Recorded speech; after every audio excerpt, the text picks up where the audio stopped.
Ajma'in. Alhamdulillah kembali kita bersama setelah melaksanakan rangkaian sholat maghrib dan sembari menanti masuknya waktu sholat isya. Kita mengisi antara maghrib isya ini dengan melanjutkan bacaan kita tentang sejarah perjalanan dakwah Rasulullah sallallahu alaihi wasallam. Dan malam ini kita akan membahas satu sub lagi tentang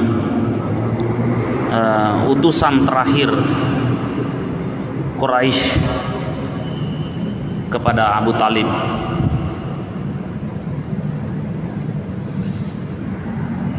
Pekan lalu kita sudah membahas tentang bagaimana pemboikotan yang dilakukan oleh Abu Jahal yang orang-orang musyrik di bawah komando Abu Jahal dan beberapa pembesar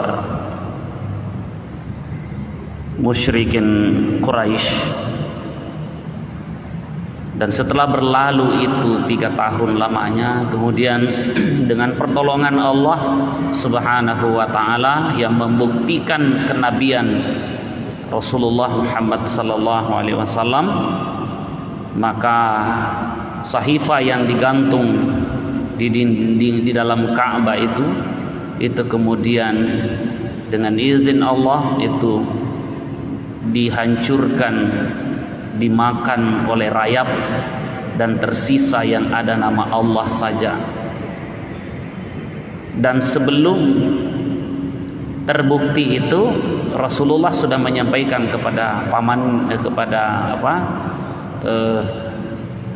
pamannya Abu Talib bahwa sahifah yang digantung itu sudah dimakan oleh rayap, dan benar saja orang menyaksikan bahwa itu telah hancur dan kemudian tersisa yang ada saja tulisan lafaz nama Allah di situ yang tersisa. Sebab nama Allah itu sudah dikenal sebenarnya sebelum datangnya Islam. Mereka juga sudah sering menggunakan kalau bersumpah, wallahi, demi Allah. Tapi dalam keyakinan mereka tetap apa yang disebut dengan alihah, tetap ada Tuhan-Tuhan yang mereka jadikan sebagai sembahan. Nah, setelah kejadian itu berlalu, maka setelah batalnya perjanjian tersebut, dibatalkannya, maka kaum muslimin termasuk Rasulullah itu sudah bebas keluar. Tapi kebebasan beliau keluar itu kemudian masih terus dibuntuti oleh Abu Jahal dan beberapa yang lainnya seperti Utbah bin Rabi'ah dan beberapa yang pembesar Quraisy lainnya. Maka di sini katakan bahwa setelah itu terjadi, mereka kemudian sebetulnya apa yang digambarkan dalam itu, mereka sudah tahu bahwa Muhammad adalah Rasul dengan pembuktian tersebut bahwa sahifah itu sudah dimakan rayap sebelum dilihat langsung sendiri, dan itu Nabi mengetahuinya lewat informasi wahyu yang diterimanya. Maka diperintahkanlah oleh Abu Talib untuk segera melihat apa yang disampaikan oleh ponakannya itu, dan benar adanya sudah hancur. Nah, sekarang ini mereka tidak kehabisan akal, mereka tidak kehabisan upaya. Setelah perjanjian ini batal dan pasukan kaum muslimin itu sudah bebas masuk ke kota Mekah, setelah berlalu 3 tahun, maka yang terakhir ada langkah lagi yang terakhir dilakukan. Apa itu? Inilah yang akan kita bicarakan. Temanya adalah utusan atau delegasi terakhir dari kaum Quraisy yang diutus kepada Abi Talib. Itu tema kita. Kharaja Rasulullah sallallahu alaihi wasallam minasy-sya'bi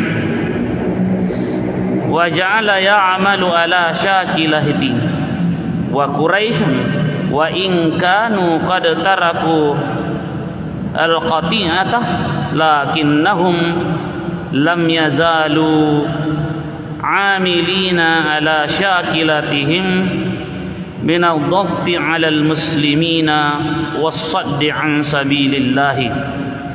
Amma Abu Talib fahuwa lam yazal yahutu ibna akhihi lakinnahum kanu qad jawaza al-thamanina min sinnihi.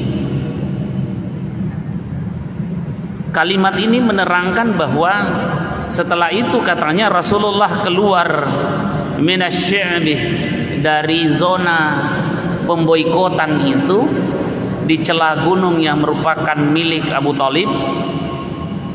Ini terjadi setelah pembatalan atau diakhirinya perjanjian tersebut dengan hancurnya lembaran yang berisi perjanjian tersebut. Wa ja'ala ya'malu ala syakilatih, dan Nabi kemudian melanjutkan dakwanya seperti sebelumnya. Nabi melanjutkan dakwanya seperti sebelumnya sebelum diboikot itu.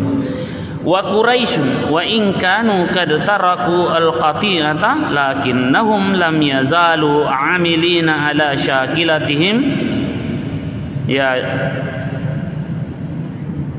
sementara orang-orang Quraisy meskipun mereka sudah berhenti atau meninggalkan melakukan pemboikotan terhadap kaum muslimin termasuk kepada Nabi dan Abu Talib, lakinnahum lam yazalu amilina ala syakilatihim, tapi upaya mereka masih tetap seperti sebelumnya, yakni menghalang-halangi dakwah dan pengaruh Rasulullah sallallahu alaihi wasallam.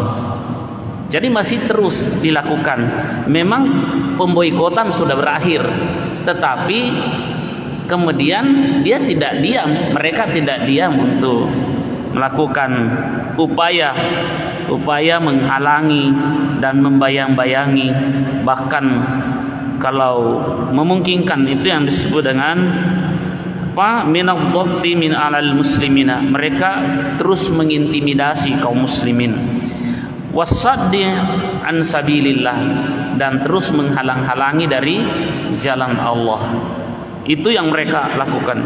Amma Abu Talib, jadi amma Abu Talib, katanya adapun Abu Talib paman Rasulullah itu, wa huwa lam yazal yahutu ibna akhihi, beliau tetap konsisten membela ponakannya. Beliau tetap konsisten dan terus menerus membela Rasulullah sallallahu alaihi wasallam. Padahal Abu Talib waktu itu kan belum tidak masuk Islam juga, masih tetap berpegang pada agama nenek moyangnya, itu agamanya Abdul Muttalib, masih tetap di situ. Tapi hubungan nasab, hubungan darah dan hubungan kesukuan inilah yang mengikat rasa tanggung jawab satu nyawa, satu nafas dengan Rasulullah. Maka beliau terus menjaga dan membela Nabi sallallahu alaihi wasallam yang tidak lain adalah ponakan beliau sendiri. Lakinnahu kana qad jawaza samanina min sinnihi, tapi karena usia Abu Talib semakin sepuh, bahkan sudah memasuki usia lansia, sudah melampaui 80 tahun kala itu. Ini disebut jawazah tsamanina min sinnihi, sudah lewat 60 tahun umurnya Abu Talib waktu itu, tapi masih terus semangat untuk membela karena pengaruhnya Abu Talib ini terhadap orang-orang Quraisy. Karena yang menghalangi ini sebagian besar juga masih punya hubungan nasab dengan garis keturunan dari Bani Hashim dan Bani Abdul Muttalib. Jadi hubungan darah ini Kalau kita katakan bahwa ya ini kan Abu Talib bukan orang biasa, beliau juga seorang tokoh, meskipun sudah tua tapi pengaruhnya masih bahaya itu. Kalau Abu Talib dicelakai, masih bisa mereka sendiri yang berantem karena pengaruhnya Abu Talib di kelompok sebelah masih kuat. Kendati pun berada di sisi Rasulullah SAW. Jadi dikatakan di sini wa kanatil a'lamu wal hawadithu ad-dhahmatul mutawaliyatu munzu sanawat la siyama asaba asy-sya'b.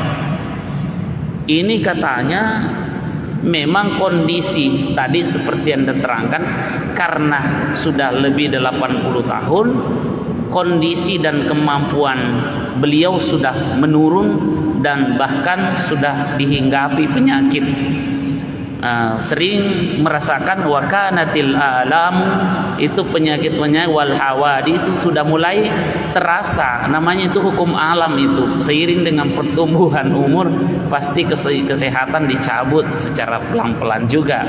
Sebagaimana Allah telah memberikan kekuatan juga secara bertahap, Allah pun akan mencabut itu kekuatan itu secara bertahap. Itu namanya dikembalikan. Jadi proses kembali sudah terjadi di situ. Ya, ujung dari kembalinya itu adalah innalillahi wa inna ilaihi raji'un. Kan begitu sebenarnya prosesnya orang. Kita ini sebenarnya proses kembali semua. Maka apa yang kita miliki kemarin itu berangsur-angsur ditarik oleh Allah, itu biasa saja. Ya. Ya. Saya kira kita akan melihat berikutnya apa yang kemudian terjadi sebagai satu fenomena umum, bahwa karena umur Abu Talib sudah melampaui 60 tahun, penyakit sudah banyak menghinggapi, kemampuannya semakin menurun, dan puncak penderitaan itu dirasakan semakin terjadi pada saat dilakukan pemboikotan dengan keterbatasan suplai makanan, kemudian tidak, dan seterusnya. Ada tekanan psikologis juga, itu menderah beliau dalam rangka membela Rasulullah Sallallahu Alaihi Wasallam. Nah di situ itu yang kita lihat. Tetapi dia katakan la siyama hasar asy-sya'bi, terutama katanya pada saat beliau selama 1 tahun di dalam sebuah pemboikotan yang dipimpin oleh Abu Jahal.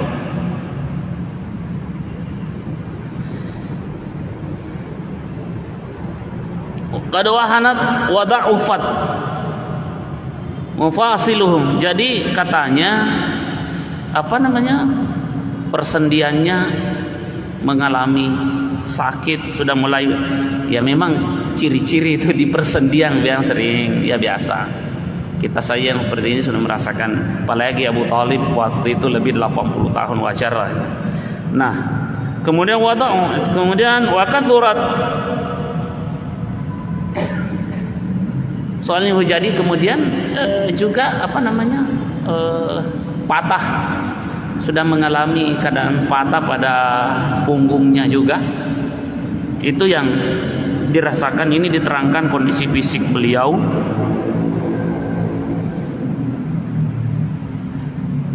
Wala yamdi ala khurujihi min asy-syibbi illa ashhurin ma'dudat. Wa idza huwa bila hifati mardi wa yalih bihi wa hina izin khafatil musyrikuna. Nah, ternyata juga kondisi kondisi penurunan fisik yang dialami oleh Abu Talib sekaligus menjadi kekhawatiran orang-orang musyrik. Mungkin kita bertanya, kenapa dosi itu mereka khawatir dengan kondisi Abu Talib? Ada apa sebenarnya? Ini berikutnya akan diterangkan. Fahawalu marratan ukhra ay yufawidun Nabi sallallahu alaihi wasallam baina yadayhi wa yu'tu ba'da ma lam yurdaw ita'ahu qabla dhalika. Karena ini ada kekhawatiran orang-orang musyrik Quraisy, jangan-jangan nanti ini Abu Thalib meninggal dan tersebar beritanya ini gara-gara pernah diboikot oleh mereka, sehingga akan menimbulkan reaksi massal dari orang-orang Quraisy sendiri, karena pengaruhnya Abu Thalib itu masih sangat kuat di kalangan orang Quraisy. Itu yang mereka khawatirkan. Kalau itu yang terjadi, mereka tidak bisa baca pergerakan.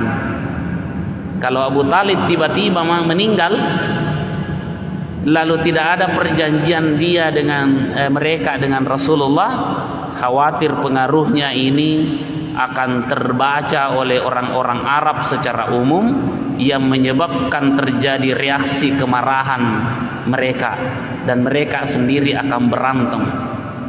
Itu yang mereka khawatirkan. Ini terang di sini ya. Maka apa upaya mereka? Dalam kondisi Abu Thalib seperti itu, mereka segera menghadap para pembesar-pembesar ini, segera menghadap kepada Abu Thalib dan mengatakan, "Ya Abu Thalib, wahai Abu Thalib, aku minta kepadamu, sekarang engkau telah sepuh. Aku meminta kepadamu bahwa pertemukan aku dengan Muhammad, ponakanmu. Saya akan memberikan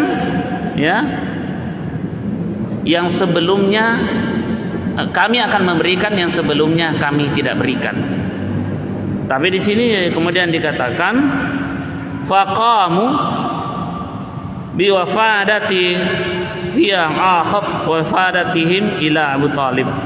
Maka dia mencoba mengutus pembesarnya untuk melakukan lobby, untuk melakukan nego dengan Abu Thalib. Ini mereka lolos, dan Abu Thalib sudah sepuh, dan orang Arab pada tahu mereka Abu Thalib ini jatuh, semakin menurun kondisi fisiknya gara-gara pernah diboikot selama 1 tahun oleh mereka. Dan kalau orang Arab sampai tahu ini secara umum, mereka akan mencela perbuatan itu dan akan menyerang pelaku-pelakunya ini sendiri. Itu yang mereka khawatirkan. Kalau terjadi sebuah reaksi internal yang mereka tidak pernah baca sebelum diantisipasi, dan itu sudah susah terbaca yang begitu. Nah, itu yang mereka. Jadi di sini kita bisa lihat bahwa siasat itu tidak pernah berhenti. Dakwah dihadapi dengan cara seperti itu, dakwah Rasulullah. Kemudian berikutnya qala Ibnu Ishaq, ini wa ghairuhu. Ibnu Ishaq dan sejarawan yang lain menerangkan bahwa lamma ishtaqa Abu Thalib wa balagha Quraisyan thaqluhu qalat Quraisyun ba'duha li ba'din inna Hamzata wa Umara qad aslama wa qad fasha amra Muhammadin fi qabaili Quraisyin kulliha fantalaku bina ila Abi Thalib falyakhuz ala ibni akhihi wal yu'tihi huna wallahi ma na'amana.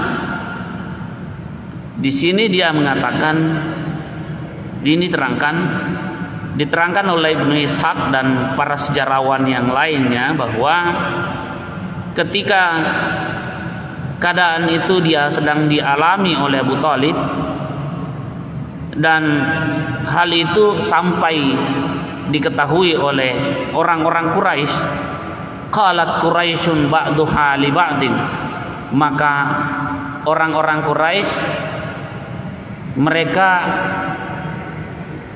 berdiskusi antara satu dengan yang lainnya, mengatakan bahwa inna Hamzata wa Umara qad aslama.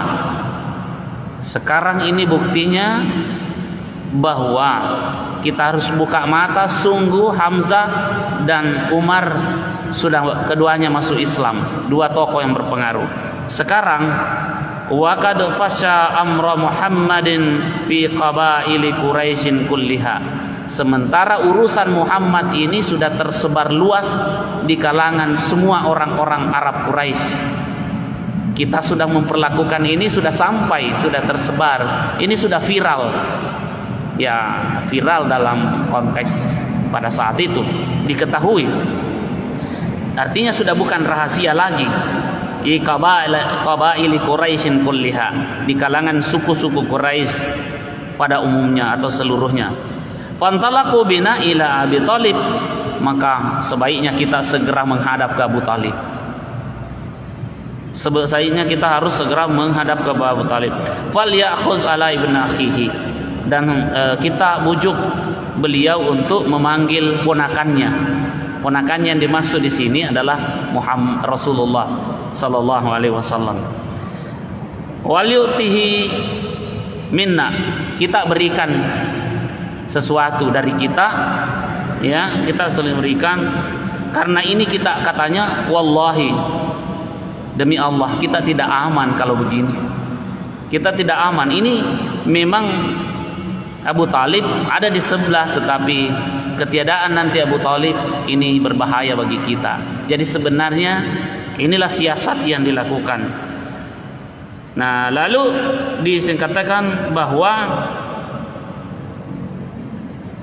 wa fi lafzin, di dalam teks yang lain disebutkan fa inna nakhafu ayyamuta hadza syekh, kita khawatir kalau sampai kemudian benar-benar Abu Thalib ini meninggal, apa jadinya? Kalau orang tua ini meninggal karena Abu Thalib dianggap asy-syekh, disebut asy-syekh di sini, fayakunu ilaihi syai'un, ya, maka tentu terjadi sesuatu yang merupakan reaksi orang-orang Arab. Yaquluna tarakuhu hatta iza mata ammuhu tanawaluhu. Mereka mengatakan begini, ini bahaya nanti ini. Umar sudah masuk Islam, Hamzah bin Abdul Muttalib sudah masuk Islam. Sekarang ini Abu Thalib tidak ada lagi. Kalau tidak ada itu, mereka akan sangat berpengaruh. Ini ada Muhammad juga di situ. Dia akan merebut kekuasaan kita. Ternyata itu yang dia khawatirkan. Pengaruhnya takut hilang dan kemudian kekuasaan itu berpindah kepada kelompok kaum muslimin. Itulah yang mereka lakukan. Alasan itu yang membuat mereka melakukan lobby kepada Muhammad melalui mediasi Abu Thalib. Lalu katakan masuk ila, ya, masyau ila Abi Thalib fakallamuhu, maka mereka segera bergegas menuju kepada Abu Thalib dan mengungkapkan tujuannya. Fakallamuhu, dan mereka mengungkapkannya kepada beliau. Wahum asyrafu qaumihi, ini asyraf itu artinya tokoh, orang-orang terhormat. Mereka lah yang akan kemudian menghadap kepada Abu Thalib, karena tidak sembarang orang bisa menghadap kepada Abu Thalib, harus juga tokoh pembesar Quraisy, dan ini juga pembesarnya, supaya terjadi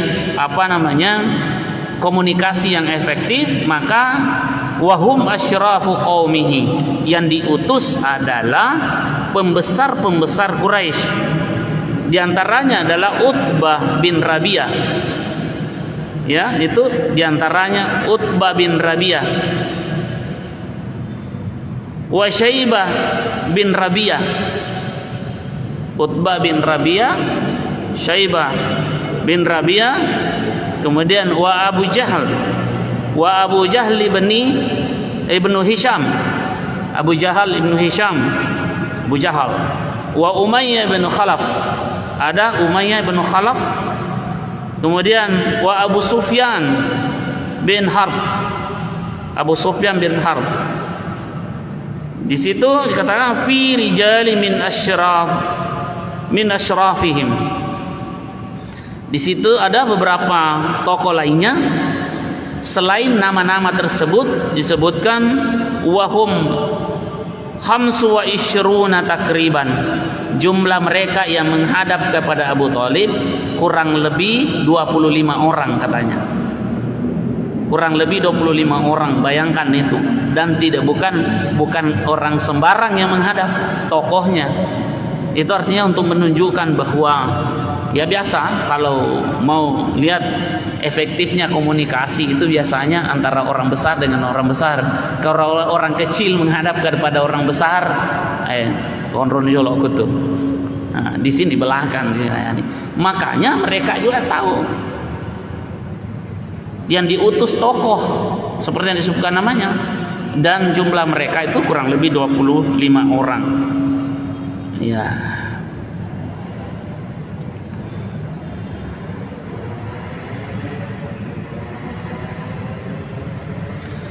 Faqalu, maka mereka semua mengatakan ini, mengungkapkan, mewakili yang lainnya, ya Aba Thalib, innaka minna haitsu qad alimtah. Wahai Abu Thalib, begini,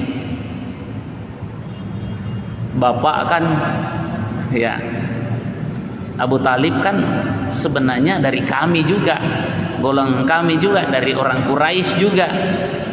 Qad alimta, seperti yang Abu Thalib sudah tahu, ya sudah mengetahuinya ini.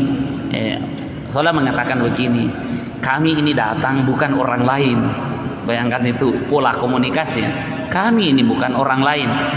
Abu Thalib kan dari suku Quraisy, pembesar dan tokoh. Kami juga ini dari suku Quraisy. Nah sekarang kita ingin berbicara dengan kalau diselesaikan ini secara adab, kira-kira seperti itu. Kita selesaikan secara suku, secara kekeluargaan. Itu mereka, karena mereka sudah khawatir, mereka sudah merasa terancam. Ya, sehingga dikatakan innaka minna haitsu qad alimta wa qad hadaraka ma tara.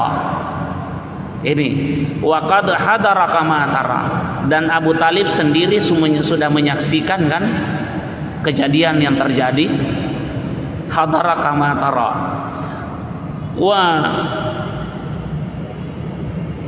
wa tuhawifuna alaika wa qad alimta alladzina bainana wa baina ibni akhika, dan kami sebenarnya mencemaskan Anda.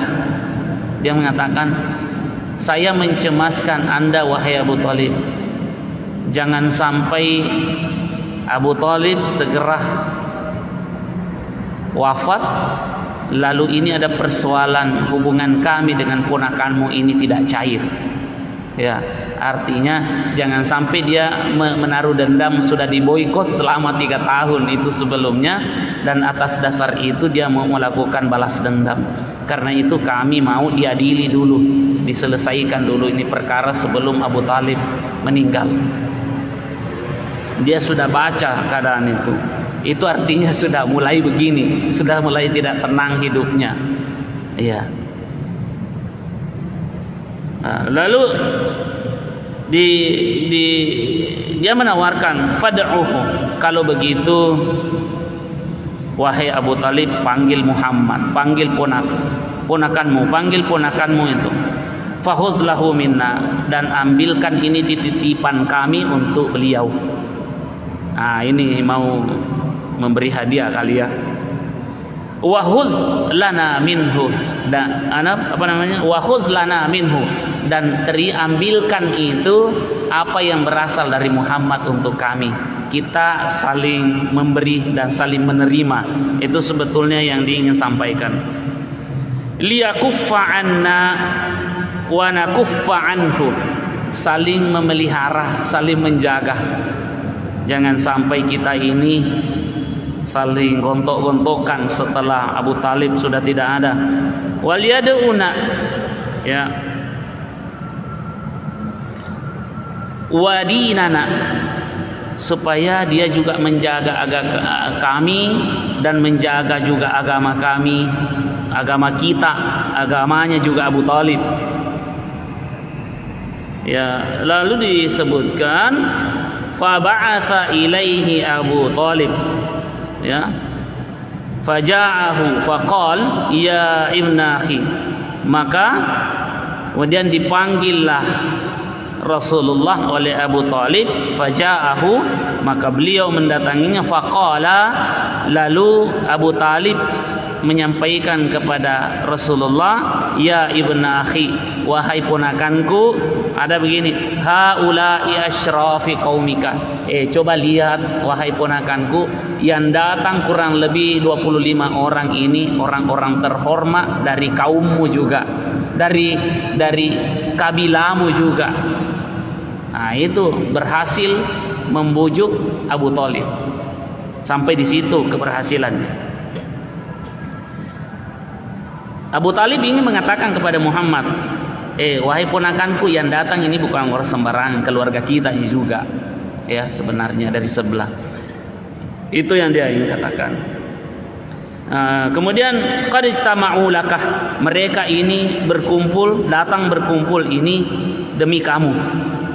Liu'tuka, untuk memberikan sesuatu kepadamu, wal ya'khudhu minka, dan juga mengambil sesuatu padamu. Tujuannya adalah summa akhbarahu billadzi qalu lahu wa aradu alaihi. Ya, kemudian beliau menyampaikan hal ini, apa yang dikatakan oleh orang-orang Quraisy itu, ya aradu alaihi min adami ta'arud kulli Quraisyin lil akhar, faqala lahum Rasulullah sallallahu alaihi wasallam, begini, tapi begini, apa yang mereka katakan setelah Abu Talib ini menyampaikan kepada Nabi, orang-orang pembesar Quraisy mengatakan begini, coba lihat nih, pamanmu saja bilang kan begitu, pamanmu saja bilang begitu, hari kita berdamai, saya jaga kami akan menjaga kalian juga. Itu, ya, jangan katakan begitu. Faqala lahum Rasulullah sallallahu alaihi wasallam, lalu Rasulullah mengatakan kepada, ya, setelah itu mereka mengatakan kepada Rasulullah, mengatakan ara'aitum, Rasulullah mengatakan kepada mereka, ara'aitum in a'taitukum kalimatan in takallamtum biha mallaktum biha al-arab. Beliau mengatakan, bahkan Rasulullah menjawab begini, kira-kira bagaimana pendapatmu kalau soal kekuasaan, kan?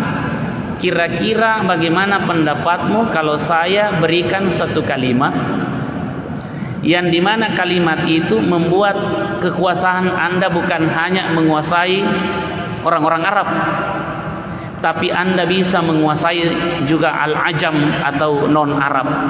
Bagaimana kira-kira pendapatmu? Anda kan khawatir kehilangan itu kekuasaan, tapi saya tidak bermaksud menghilangkan kekuasaanmu, tapi saya bermaksud menawarkan satu kalimat di mana kalimat itu membuat kekuasaanmu bukan hanya menguasai tanah Arab, bukan hanya menguasai orang Arab, tapi akan menguasai selain Arab. Bagaimana? Ini lebih besar ini yang saya tawarkan, kata Rasulullah sallallahu alaihi wasallam. Nah, lalu dikatakan atalakum biha al-ajam. Di dalam lafaz yang lain, ini banyak lafaz yang menerangkan begitu. Ya. Uriduhum ala kalimatin wahidatin yaqulunaha tadinu lahum bihal arab wa nuaddi ilaihim biha al-ajam al-jaziyah. Sama saja maksudnya. Ada beberapa riwayat yang menjelaskan tentang ucapan Rasulullah kepada utusan-utusan orang Quraisy ini. Intinya beliau ingin mengatakan begini, kecil sebenarnya itu yang kamu tawarkan, dan hal kecil itu yang kamu khawatirkan hilang. Aduh, kecil itu, kamu takut kehilangan pengaruh di kalangan orang Quraisy. Yang saya tawarkan ini satu kalimat yang bisa mendongkrak kekuasaanmu jauh lebih besar, yaitu menguasai orang Arab dan menguasai al-ajam non-Arab. Itu yang kami katakan. Ini banyak riwayat mengatakan setelah ucapan ini diucapkan oleh Rasulullah sallallahu alaihi wasallam, falamma qala hadzal maqalah, setelah Nabi mengucapkan kalimat ini, tawaran ini,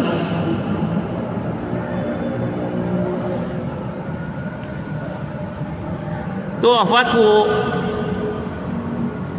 wa tahbaru, mereka kemudian tawaqafu, mereka terdiam, mereka terkesima. Apa ini kita menawarkan ini, ternyata Muhammad menawarkan lebih besar dari ini. Ada apa ini sebenarnya? Kira-kira tawarannya apa itu? Maka tampillah Abu Jahal. Qala Abu Jahlin, maka berkatalah Abu Jahal dengan mengajukan pertanyaan, mahiyah, apa itu yang kamu maksud Muhammad? Apa maksudmu itu yang lebih besar? Wa abika lina'tiyakaha wa asyram thaliha,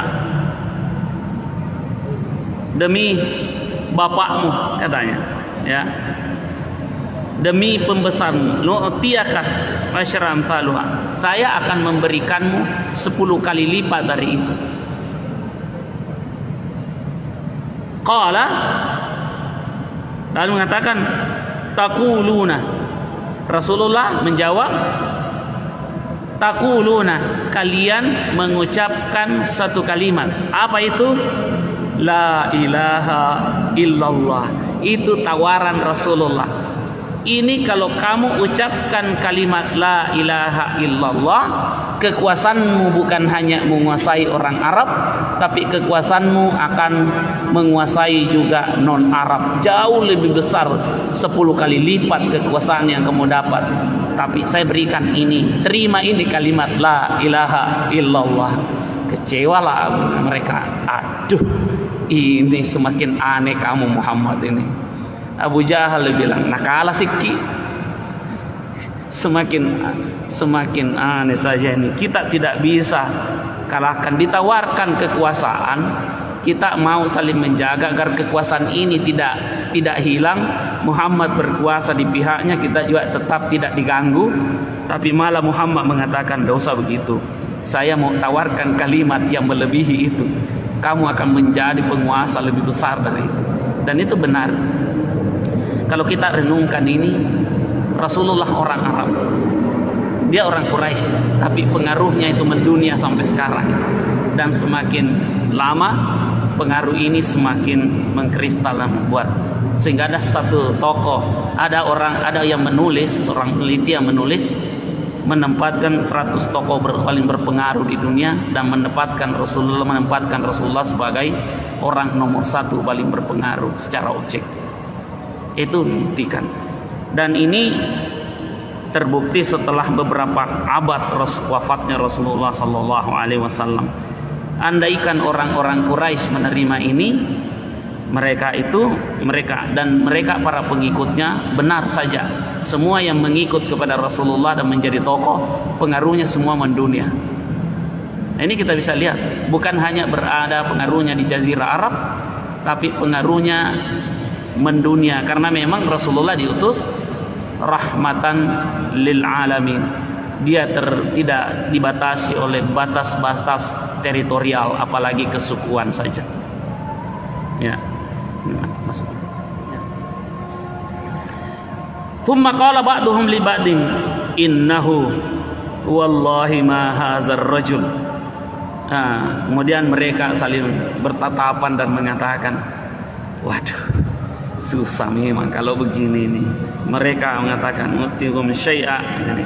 Akhirnya kemudian wa fiha ulai nazalat qaulullahi ta'ala, maka berkaitan dengan ini katanya turunlah ayat yang menerangkan hal ini tentang, ya. Dan saya ingin menjelaskan tentang masalah ini bahwa akhirnya dengan turunnya ayat ini menerangkan bahwa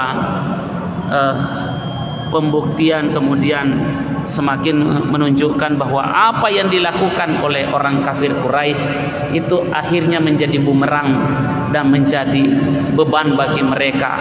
Maka kekuasaan dan dakwah terus dilancarkan oleh Rasulullah, fokus pada gerakan dakwah itu tanpa tertarik dengan menerima tawaran-tawaran kekuasaan politik pada saat itu, karena Rasulullah diutus dengan suatu misi besar, yaitu rahmatan lil alamin.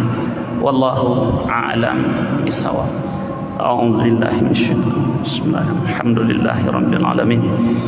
Allahumma salli wa sallim ala sayyidina Muhammadin wa alihi washabbihi ajma'in. Allahumma anfa'na bima 'allamtana wa 'allimna ma yanfa'una wa zidna 'ilma. Subhanaka la 'ilma lana illa ma 'allamtana innaka antal 'alimul hakim. Allahumma ij'alna minal ladzina yastami'una al-qawla fayattabi'una ahsanah. Rabbana atina fid dunya hasanah fil akhirati hasanah wa qina azabannar. Wa sallallahu ala sayyidina Muhammadin nabiyil ummi wa alihi wasallam. Walhamdulillahi rabbil alamin. Amin. Allahumma fi aqwamit tariq. Wassalamualaikum warahmatullahi wabarakatuh. Wa sahbihi ajma'in. Alhamdulillah, kembali kita bersama setelah melaksanakan rangkaian sholat maghrib dan sembari menanti masuknya waktu sholat isya. Kita mengisi antara maghrib isya ini dengan melanjutkan bacaan kita tentang sejarah perjalanan dakwah Rasulullah sallallahu alaihi wasallam. Dan malam ini kita akan membahas satu sub lagi tentang utusan terakhir Quraisy kepada Abu Talib.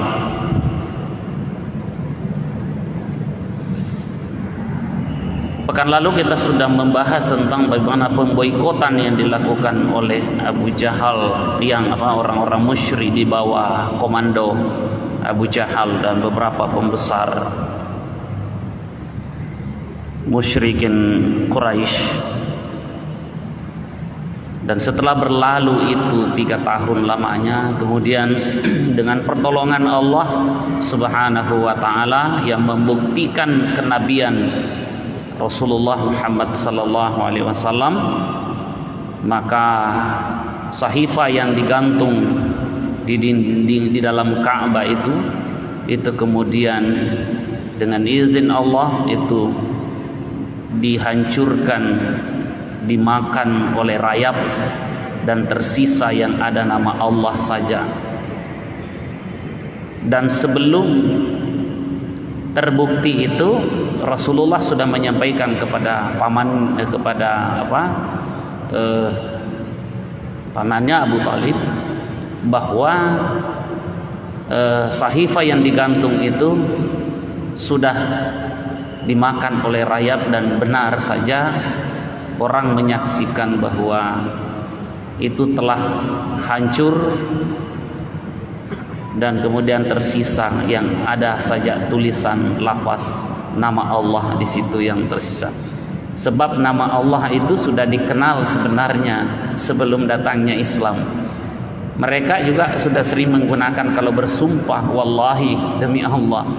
Tapi dalam keyakinan mereka tetap apa yang disebut dengan alihah, tetap ada Tuhan-Tuhan yang mereka jadikan sebagai sembahan. Nah, setelah kejadian itu berlalu, maka setelah batalnya perjanjian tersebut, dibatalkannya, maka kaum muslimin termasuk Rasulullah itu sudah bebas keluar. Tapi kebebasan beliau keluar itu kemudian masih terus dibuntuti oleh Abu Jahal dan beberapa yang lainnya seperti Utbah bin Rabi'ah dan beberapa yang pembesar Quraisy lainnya. Maka di sini katakan bahwa setelah itu terjadi, mereka kemudian sebetulnya apa yang digambarkan dalam itu, mereka sudah tahu bahwa Muhammad adalah Rasul. Dengan pembuktian tersebut bahwa sahifah itu sudah dimakan rayap sebelum dilihat langsung sendiri, dan itu Nabi mengetahuinya lewat informasi wahyu yang diterimanya. Maka diperintahkanlah oleh Abu Thalib untuk segera melihat apa yang disampaikan oleh ponakannya itu, dan benar adanya sudah hancur. Nah, sekarang ini mereka tidak kehabisan akal, mereka tidak kehabisan upaya. Setelah perjanjian ini batal dan pasukan kaum muslimin itu sudah bebas masuk ke kota Mekah, setelah berlalu 3 tahun, maka yang terakhir ada langkah lagi yang terakhir dilakukan. Apa itu? Inilah yang akan kita bicarakan. Temanya adalah utusan atau delegasi terakhir dari kaum Quraisy yang diutus kepada Abi Thalib. Itu tema kita. Kharaja Rasulullah sallallahu alaihi wasallam minasy-sya'bi wa ja'ala ya'malu ala syakilahdi wa Quraisy wa in kanu qad taraku al-qati'atah lakinnahum lam yazalu amilina ala syakilatihim min al-dhabti ala al-muslimina was-saddi an sabilillah. Amma Abu Thalib fahuwa lam yazal yahutu ibna akhihi lakinnahum kanu qad jawaza al-thamanina min sinnihi. Kalimat ini menerangkan bahwa setelah itu katanya Rasulullah keluar minasy-sya'bi, dari zona pemboikotan itu, di celah gunung yang merupakan milik Abu Thalib. Ini terjadi setelah pembatalan atau diakhirinya perjanjian tersebut dengan hancurnya lembaran yang berisi perjanjian tersebut. Wa ja'ala ya'malu ala syakilatih, dan Nabi kemudian melanjutkan dakwanya seperti sebelumnya. Nabi melanjutkan dakwanya seperti sebelumnya, sebelum diboikot itu. Wa Quraisy wa in kanu kad taraku al-qati'ata lakinnahum lam yazalu 'amilina ala syakilatihim. Ya, sementara orang-orang Quraisy meskipun mereka sudah berhenti atau meninggalkan melakukan pemboikotan terhadap kaum muslimin termasuk kepada Nabi dan Abu Thalib, lakinnahum lam yazalu amilina ala syakilatihim, tapi upaya mereka masih tetap seperti sebelumnya, yakni menghalang-halangi dakwah dan pengaruh Rasulullah sallallahu alaihi wasallam. Jadi masih terus dilakukan. Memang pemboikotan sudah berakhir, tetapi kemudian dia tidak diam, mereka tidak diam untuk melakukan upaya menghalangi dan membayang-bayangi, bahkan kalau memungkinkan itu yang disebut dengan minadh-dhatti min alal muslimina, mereka terus mengintimidasi kaum muslimin, was-saddi an sabilillah, dan terus menghalang-halangi dari jalan Allah. Itu yang mereka lakukan. Amma Abu Thalib, jadi amma Abu Thalib, katanya adapun Abu Thalib paman Rasulullah itu, wa huwa lam yazal yahutu ibna akhihi, beliau tetap konsisten membela ponakannya. Beliau tetap konsisten dan terus menerus membela Rasulullah sallallahu alaihi wasallam. Padahal Abu Thalib waktu itu kan tidak masuk Islam, belum masuk Islam juga, masih tetap berpegang pada agama nenek moyangnya, itu agamanya Abdul Muttalib, masih tetap di situ. tapi hubungan nasab, hubungan darah dan hubungan kesukuan inilah yang mengikat rasa tanggung jawab satu nyawa, satu nafas dengan Rasulullah. Maka beliau terus menjaga dan membela Nabi sallallahu alaihi wasallam yang tidak lain adalah ponakan beliau sendiri. Lakinnahu kana qad jawaza samanina min sinnihi. Tapi karena usia Abu Talib semakin sepuh, semakin bahkan sudah memasuki usia lansia, sudah melampaui 80 tahun kala itu. Ini disebut jawazah tsamanina min sinnihi, sudah lewat 60 tahun umurnya Abu Talib waktu itu, tapi masih terus semangat untuk membela karena pengaruhnya Abu Talib ini terhadap orang-orang Quraisy. Karena yang menghalangi ini sebagian besar juga masih punya hubungan nasab dengan garis keturunan dari Bani Hashim dan Bani Abdul Muttalib. Jadi hubungan darah ini kalau kita katakan bahwa ya ini kan Abu Talib bukan orang biasa, beliau juga seorang tokoh, meskipun sudah tua tapi pengaruhnya masih bahaya itu. Kalau Abu Talib dicelakai masih bisa mereka sendiri yang berantem karena pengaruhnya Abu Talib di kelompok sebelah masih kuat, kendati pun berada di sisi Rasulullah sallallahu alaihi wasallam. Jadi dikatakan di sini wa kanatil alamu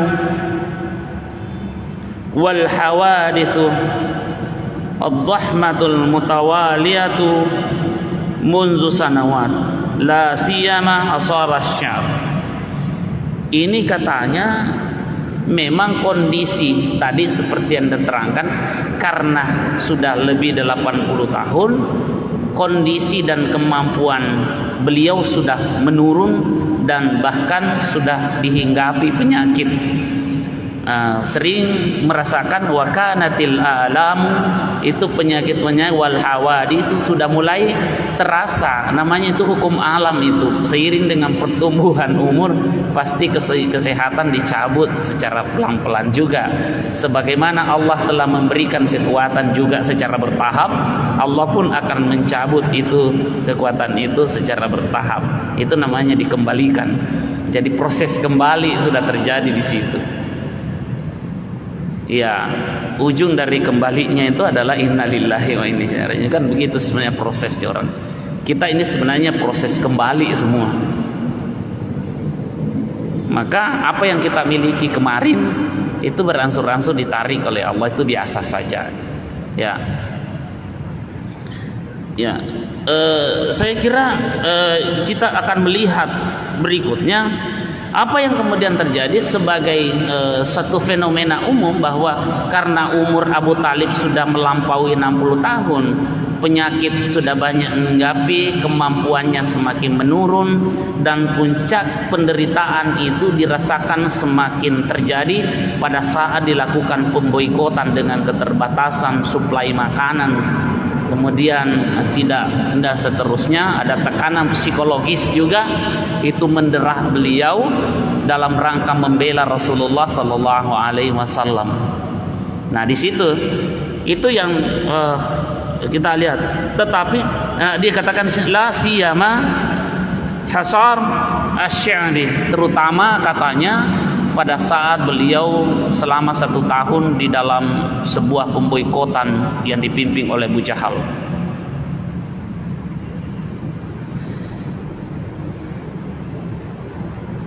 Qad wahanat wa da'ufat mufasiluhum. Jadi katanya persendiannya mengalami sakit, sudah mulai, ya memang ciri-ciri itu di persendian yang sering, ya biasa. Kita saja yang seperti ini sudah merasakan, apalagi Abu Talib waktu itu lebih 80 tahun, wajar lah. Nah, kemudian wakathurat Soalnya jadi kemudian juga patah, sudah mengalami keadaan patah pada punggungnya juga. Itu yang dirasakan. Ini diterangkan kondisi fisik beliau.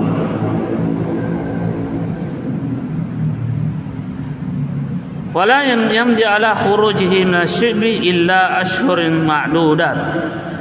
Wa idza huwa bila hifatid mard wa yalih bihi wa hina izin khafatil musyrikuna.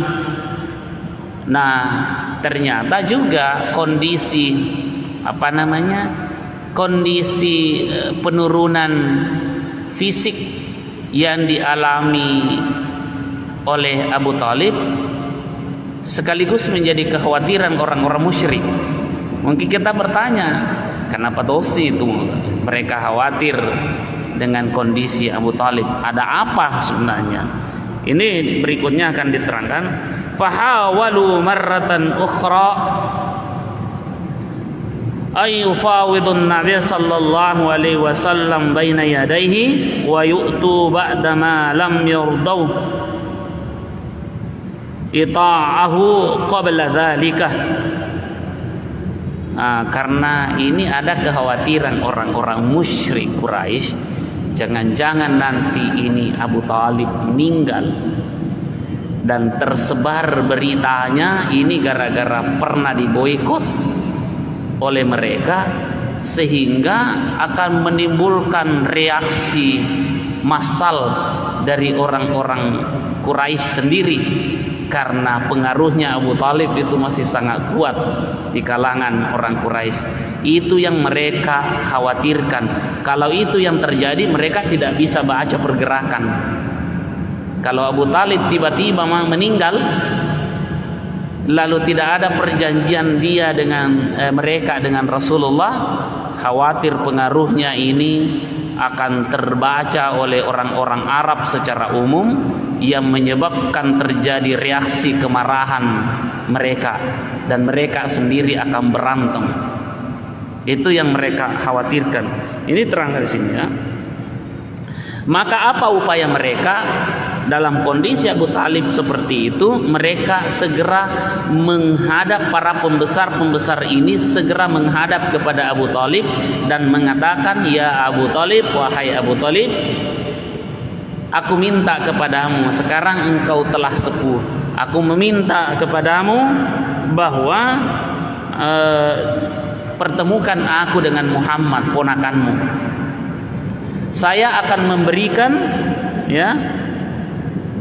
yang sebelumnya kami akan memberikan yang sebelumnya kami tidak berikan. Tapi di sini kemudian dikatakan faqamu biwafadati hiya akhat wafadatihim ila Abu Talib. Maka dia mencoba mengutus pembesarnya untuk melakukan lobby, untuk melakukan nego dengan Abu Talib. Ini mereka lolos, dan Abu Talib sudah sepuh, dan orang Arab pada tahu mereka Abu Talib ini jatuh, semakin menurun kondisi fisiknya gara-gara pernah diboikot selama 1 tahun oleh mereka. Dan kalau orang Arab sampai tahu ini secara umum, mereka akan mencela perbuatan itu dan akan menyerang pelaku-pelakunya ini sendiri. Itu yang mereka khawatirkan. Kalau terjadi sebuah reaksi internal yang mereka tidak pernah baca sebelum diantisipasi, dan itu sudah susah terbaca yang begitu. Nah, itu yang mereka. Jadi di sini kita bisa lihat bahwa siasat itu tidak pernah berhenti.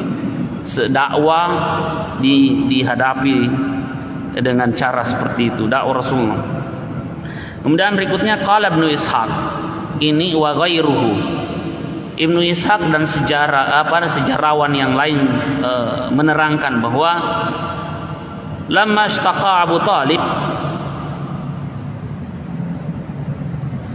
wa balagha Quraisyan thaqluhu qalat Quraisyun ba'duha li ba'din inna Hamzata wa Umara qad aslama wa qad fasha amra Muhammadin fi qabaili Quraisyin kulliha fantalaku bina ila Abi Talib falyakhuz ala ibni akhihi wal yu'tihi huna wallahi ma na'amana.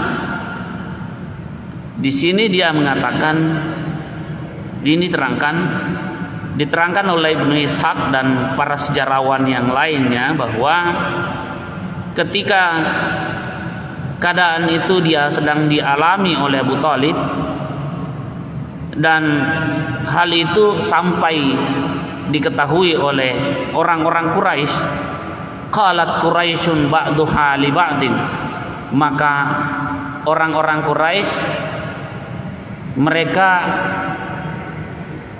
berdiskusi antara satu dengan yang lainnya mengatakan bahwa inna Hamzah wa Umar qad aslama. Sekarang ini buktinya bahwa kita harus buka mata, sungguh Hamzah dan Umar sudah keduanya masuk Islam, dua tokoh yang berpengaruh.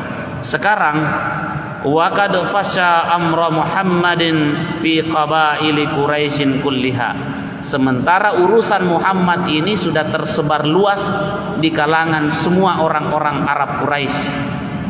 Kita sudah memperlakukan ini, sudah sampai, sudah tersebar. Ini sudah viral.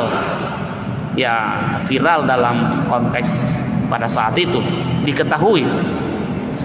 Artinya sudah bukan rahasia lagi. Qabaili Quraisyin kulliha, di kalangan suku-suku Quraisy pada umumnya atau seluruhnya. Fantalaku bina ila Abi Talib, maka sebaiknya kita segera menghadap ke Abu Talib. Sebaiknya kita harus segera menghadap ke Abu Talib. Falyakhuz ala ibn akhihi, dan kita bujuk beliau untuk memanggil ponakannya. Ponakannya yang dimaksud di sini adalah Muhammad Rasulullah sallallahu alaihi wasallam. Wal yu'tihi minna, kita berikan sesuatu dari kita, ya, kita saling berikan, karena ini kita katanya wallahi, demi Allah kita tidak aman kalau begini. Kita tidak aman. Ini memang Abu Talib ada di sebelah, tetapi ketiadaan nanti Abu Talib ini berbahaya bagi kita. Jadi sebenarnya inilah siasat yang dilakukan. Nah, lalu dikatakan bahwa wa fi lafzin, di dalam teks yang lain disebutkan fa inna nakhafu ayyamuta hadza syaikhu, kita khawatir kalau sampai kemudian benar-benar Abu Talib ini meninggal, apa jadinya? Kalau orang tua ini meninggal, karena Abu Talib dianggap asy-syekh, disebut asy-syekh di sini, fayakunu ilaihi syai'un, ya,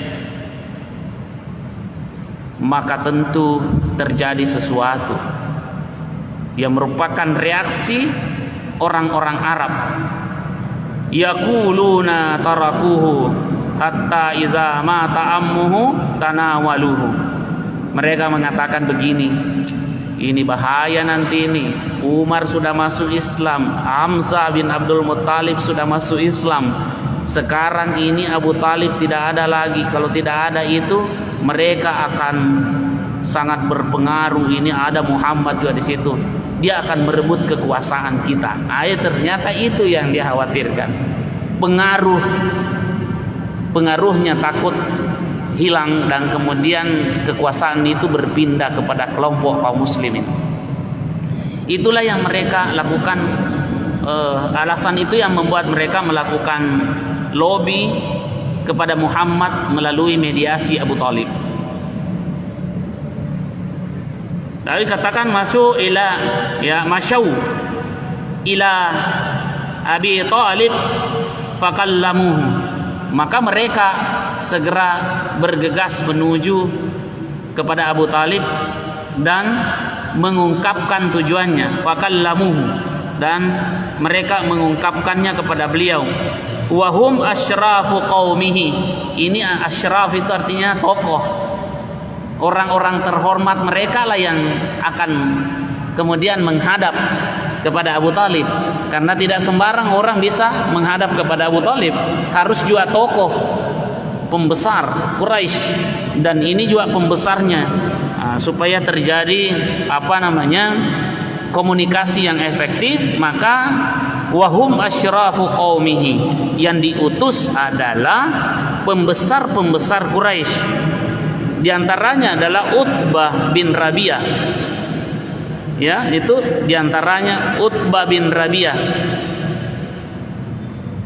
Wa Syaibah bin Rabi'ah.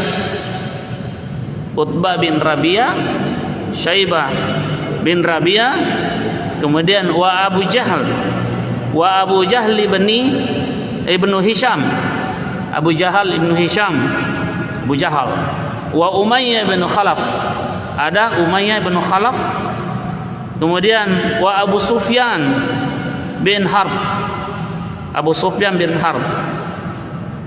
Di situ dikatakan fi rijali min asyrafihim.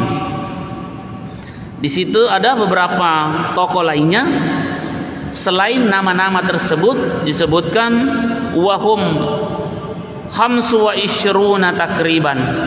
Jumlah mereka yang menghadap kepada Abu Talib kurang lebih 25 orang katanya. Kurang lebih 25 orang, bayangkan itu. Dan tidak bukan orang sembarang yang menghadap, tokohnya. Itu artinya untuk menunjukkan bahwa ya biasa kalau mau lihat efektifnya komunikasi itu biasanya antara orang besar dengan orang besar. Kalau orang kecil menghadap kepada orang besar, konron yolo kutu. Nah, di sini belakang. Makanya mereka juga tahu yang diutus tokoh seperti yang disebutkan namanya, dan jumlah mereka itu kurang lebih 25 orang. Ya.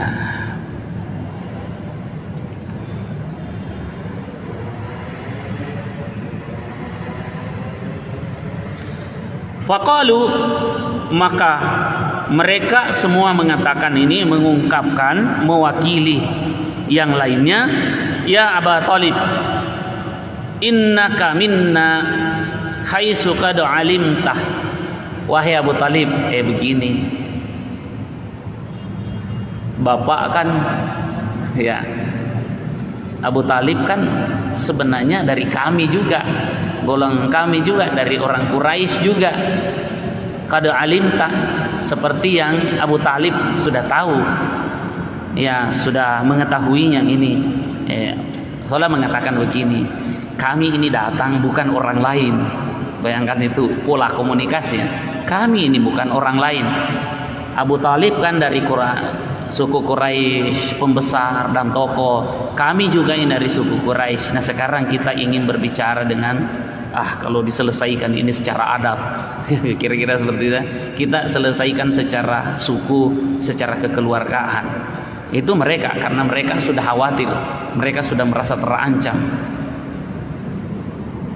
Ya, sehingga dikatakan innaka minna haitsu qad alimta wa qad hadaraka ma tara. Ini wa qad hadaraka ma tara, dan Abu Talib sendiri sudah menyaksikan kan kejadian yang terjadi. Hadaraka ma tara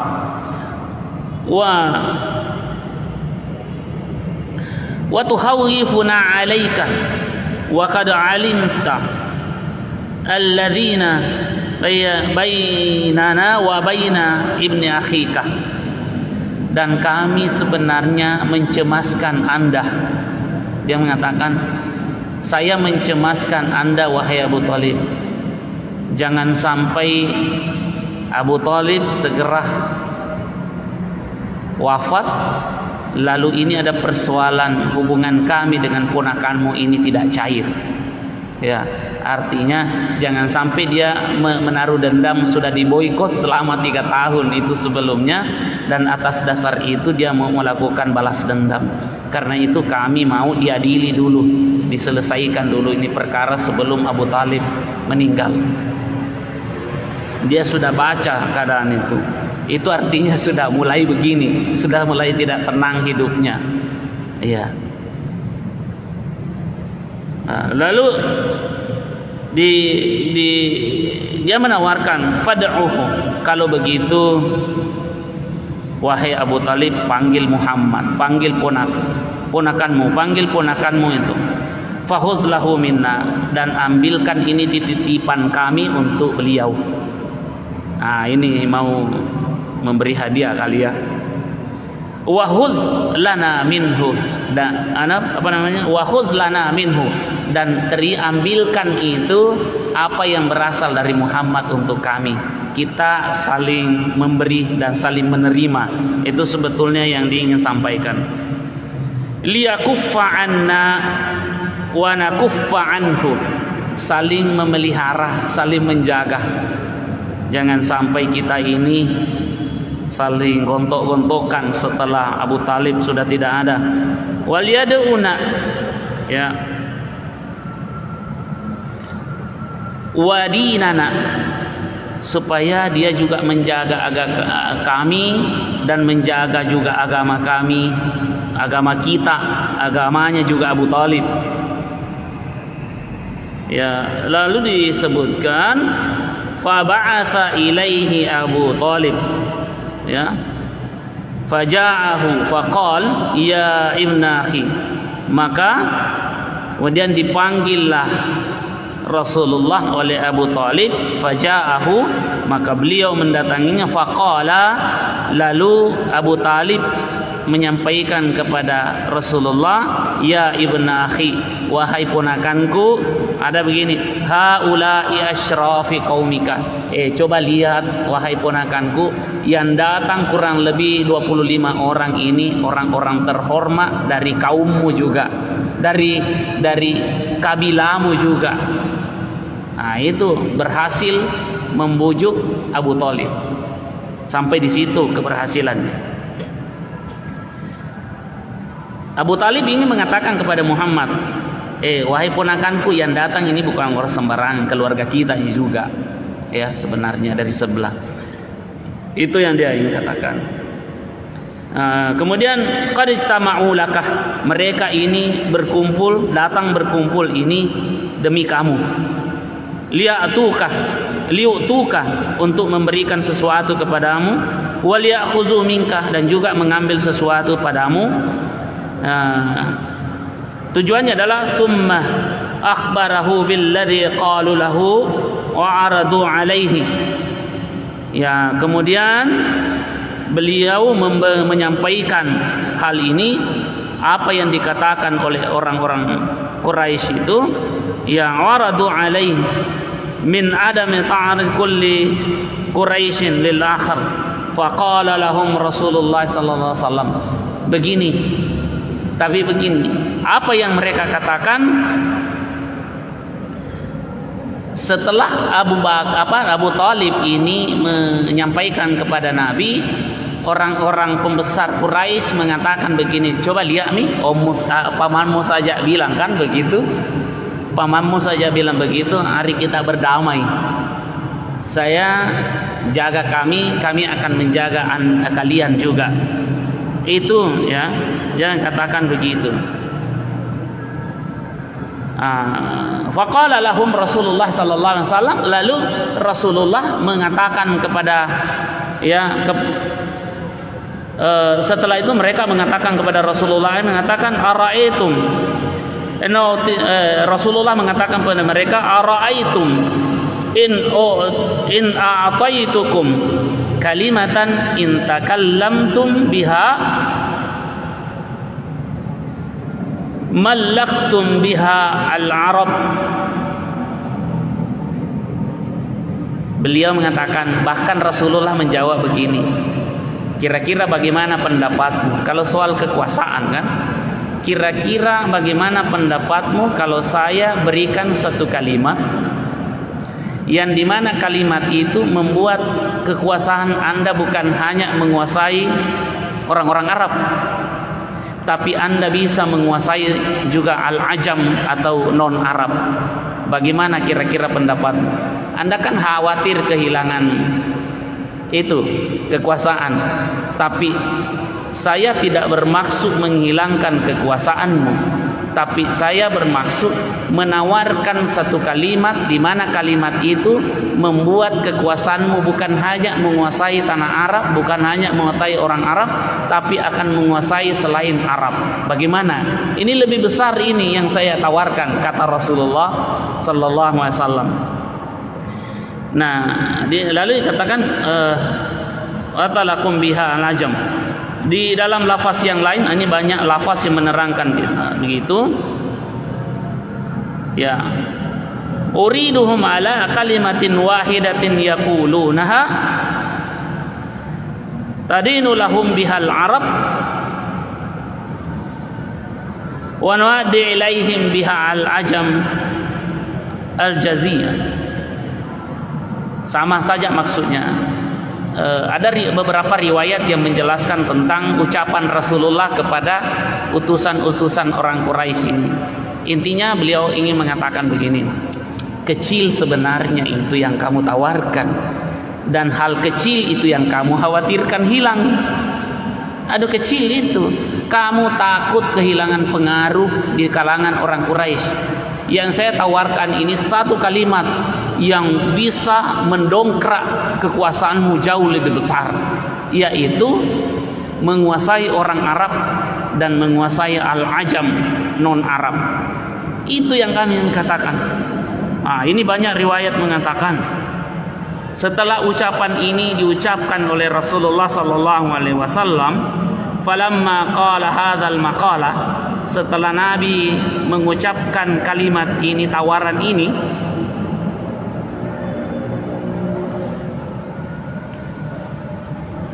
tuafaku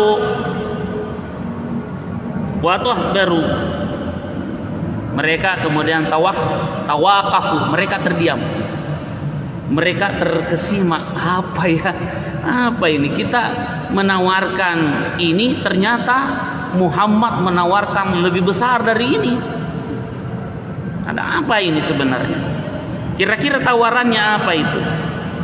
Maka tampillah Abu Jahal. Qala Abu Jahlin, maka berkatalah Abu Jahal dengan mengajukan pertanyaan, mahiyah, apa itu yang kamu maksud Muhammad? Apa maksudmu itu yang lebih besar? Wa abika lina'tiyakaha wa asyram thaliha, demi bapakmu, katanya, ya, demi pembesarmu, nu'tiyaka wa asyram thaliha, saya akan memberikanmu 10 kali lipat dari itu. Qala, lalu mengatakan, taquluna, Rasulullah menjawab, taquluna, kalian mengucapkan satu kalimat. Apa itu? La ilaha illallah. Itu tawaran Rasulullah. Ini kalau kamu ucapkan kalimat la ilaha illallah, kekuasaanmu bukan hanya menguasai orang Arab, tapi kekuasaanmu akan menguasai juga non-Arab. Jauh lebih besar, 10 kali lipat kekuasaan yang kamu dapat. Tapi saya berikan ini, terima ini kalimat la ilaha illallah. Kecewalah mereka. Aduh, ini semakin aneh kamu Muhammad ini. Abu Jahal bilang, nah kalah sikit. Semakin aneh saja ini. Kita tidak bisa kalahkan. Ditawarkan kekuasaan, kita mau saling menjaga agar kekuasaan ini tidak hilang. Muhammad berkuasa di pihaknya, kita juga tetap tidak diganggu. Tapi malah Muhammad mengatakan, tidak usah begitu, saya mau tawarkan kalimat yang melebihi itu. Kamu akan menjadi penguasa lebih besar dari itu. Dan itu benar. Kalau kita renungkan ini, Rasulullah orang Arab, dia orang Quraisy, tapi pengaruhnya itu mendunia sampai sekarang. Dan semakin lama pengaruh ini semakin mengkristal dan membuat, sehingga ada satu tokoh, ada yang menulis, seorang peneliti yang menulis, menempatkan 100 tokoh paling berpengaruh di dunia dan menempatkan Rasulullah sebagai orang nomor 1 paling berpengaruh secara objektif. Itu dibuktikan. Dan ini terbukti setelah beberapa abad wafatnya Rasulullah sallallahu alaihi wasallam. Andaikan orang-orang Quraisy menerima ini, mereka para pengikutnya benar saja. Semua yang mengikut kepada Rasulullah dan menjadi tokoh, pengaruhnya semua mendunia. Nah, ini kita bisa lihat, bukan hanya berada pengaruhnya di Jazirah Arab, tapi pengaruhnya mendunia, karena memang Rasulullah diutus rahmatan lil alamin. Dia tidak dibatasi oleh batas-batas teritorial, apalagi kesukuan saja. Ya. Masuk. Ya. Thumma qala ba'duhum li ba'din innahu wallahi ma hadzal rajul. Kemudian mereka saling bertatapan dan mengatakan, waduh, susah memang kalau begini nih. Mereka mengatakan mutikum syai'a. Akhirnya kemudian wa fiha ulai nazalat qaulullah ta'ala, maka berkaitan dengan ini katanya turunlah ayat yang menerangkan hal ini tentang ya. Dan saya ingin menjelaskan tentang masalah ini bahwa akhirnya dengan turunnya ayat ini menerangkan bahwa pembuktian kemudian semakin menunjukkan bahwa apa yang dilakukan oleh orang kafir Quraisy itu akhirnya menjadi bumerang dan menjadi beban bagi mereka. Maka kekuasaan dan dakwah terus dilancarkan oleh Rasulullah, fokus pada gerakan dakwah itu tanpa tertarik dengan menerima tawaran-tawaran kekuasaan politik pada saat itu, karena Rasulullah diutus dengan suatu misi besar, yaitu rahmatan lil alamin. Wallahu a'lam bissawab. A'udzubillahi minasyaitonir rajim. Bismillahirrahmanirrahim. Alhamdulillahirabbil alamin. Allahumma shalli wa sallim ala sayyidina Muhammadin wa alihi washabbihi ajma'in. Allahumma anfa'na bima 'allamtana wa 'allimna ma yanfa'una wa zidna 'ilma. Subhanaka la 'ilma lana illa ma 'allamtana innaka antal 'alimul hakim. Allahumma ij'alna minal ladzina yastami'una al-qawla fayattabi'una ahsanah. Rabbana atina fid dunya hasanah fil akhirati hasanah wa qina azabannar. Wa sallallahu ala sayyidina Muhammadin nabiyil ummi wa alihi wasallam. Walhamdulillahi rabbil alamin. Amin. Allahumma fi aqwamit tariq. Wassalamu alaikum warahmatullahi wabarakatuh. Wa sahbihi ajma'in. Alhamdulillah, kembali kita bersama setelah melaksanakan rangkaian sholat maghrib dan sembari menanti masuknya waktu sholat isya. Kita mengisi antara maghrib isya ini dengan melanjutkan bacaan kita tentang sejarah perjalanan dakwah Rasulullah sallallahu alaihi wasallam. Dan malam ini kita akan membahas satu sub lagi tentang utusan terakhir Quraisy kepada Abu Talib.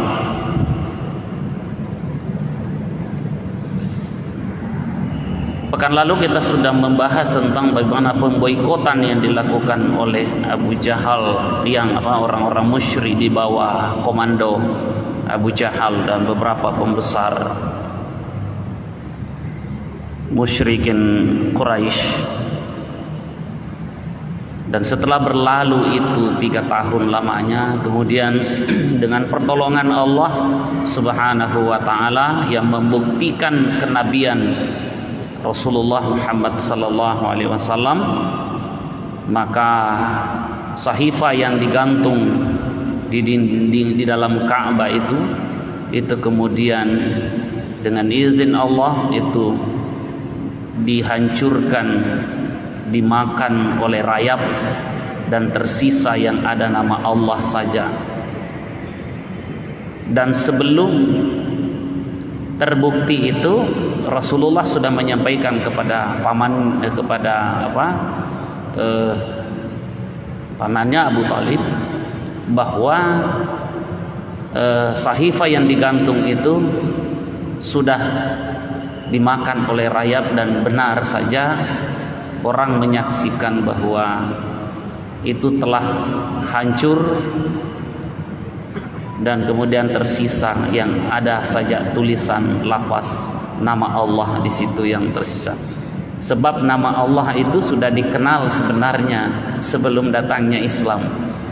Mereka juga sudah sering menggunakan kalau bersumpah, wallahi, demi Allah.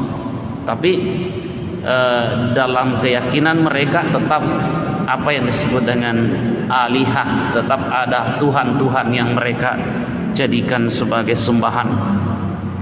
Nah, setelah kejadian itu berlalu, maka setelah batalnya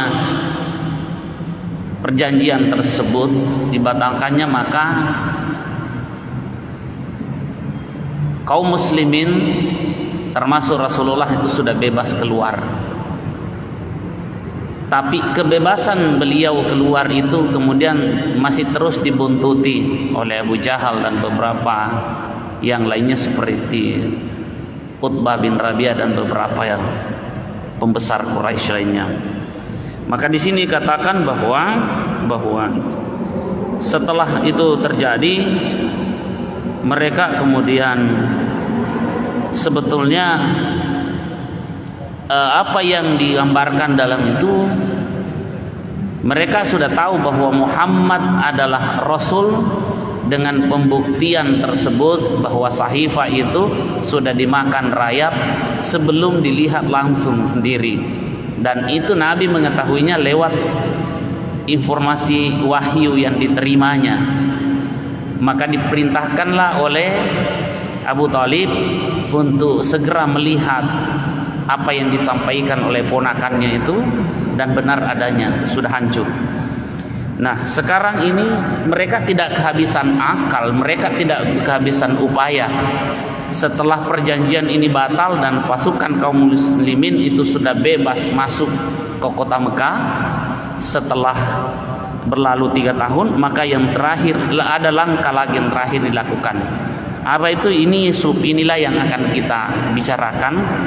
Temanya adalah utusan atau delegasi terakhir dari kaum Quraisy yang diutus kepada Abi Thalib. Itu tema kita. Kharaja Rasulullah sallallahu alaihi wasallam minasy-Sya'bi wa ja'ala ya'malu ala syakilahdi wa Quraisy wa in kanu qad taraku al-qati'atah lakinnahum lam yazalu amilina ala syakilatihim min al-dhabti ala al-muslimina was-saddi an sabilillah. Amma Abu Thalib fahuwa lam yazal yahutu ibna akhihi lakinnahum kanu qad jawaza al-thamanina min sinnihi. Kalimat ini menerangkan bahwa setelah itu katanya Rasulullah keluar minasy-Sya'bi, dari zona pemboikotan itu di celah gunung yang merupakan milik Abu Thalib. Ini terjadi setelah pembatalan atau diakhirinya perjanjian tersebut dengan hancurnya lembaran yang berisi perjanjian tersebut. Wa ja'ala ya'malu ala syakilatih, dan Nabi kemudian melanjutkan dakwanya seperti sebelumnya. Nabi melanjutkan dakwanya seperti sebelumnya sebelum diboikot itu. Wa Quraisy wa in kanu qad taraku al-qati'ata lakinnahum lam yazalu 'amilina ala syakilatihim. Ya, sementara orang-orang Quraisy meskipun mereka sudah berhenti atau meninggalkan melakukan pemboikotan terhadap kaum muslimin, termasuk kepada Nabi dan Abu Talib, lakinnahum lam yazalu amilina ala syakilatihim, tapi upaya mereka masih tetap seperti sebelumnya, yakni menghalang-halangi dakwah dan pengaruh Rasulullah sallallahu alaihi wasallam. Jadi masih terus dilakukan. Memang pemboikotan sudah berakhir, tetapi kemudian dia tidak diam, mereka tidak diam untuk melakukan upaya menghalangi dan membayang-bayangi, bahkan kalau memungkinkan itu yang disebut dengan minadh-dhatti min alal muslimina, mereka terus mengintimidasi kaum muslimin, wasaddi an sabilillah, dan terus menghalang-halangi dari jalan Allah. Itu yang mereka lakukan.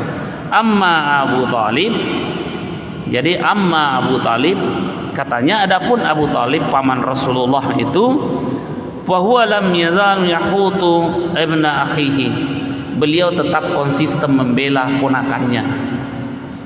Beliau tetap konsisten dan terus menerus membela Rasulullah sallallahu alaihi wasallam. Padahal Abu Talib waktu itu kan tidak masuk Islam, belum masuk Islam juga, masih tetap berpegang pada agama nenek moyangnya, itu agamanya Abdul Muttalib, masih tetap di situ. Tapi hubungan nasab, hubungan darah dan hubungan kesukuan inilah yang mengikat rasa tanggung jawab satu nyawa, satu nafas dengan Rasulullah. Maka beliau terus menjaga dan membela Nabi sallallahu alaihi wasallam yang tidak lain adalah ponakan beliau sendiri. Lakinnahu kana qad jawaza samanina min sinnihi, tapi karena usia Abu Talib semakin sepuh, bahkan sudah memasuki usia lansia, sudah melampaui 80 tahun kala itu.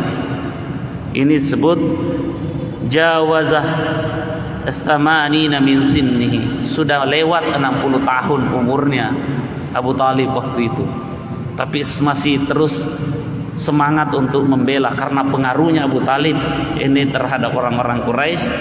Karena yang menghalangi ini sebagian besar juga masih punya hubungan nasab dengan garis keturunan dari Bani Hashim dan Bani Abdul Muttalib.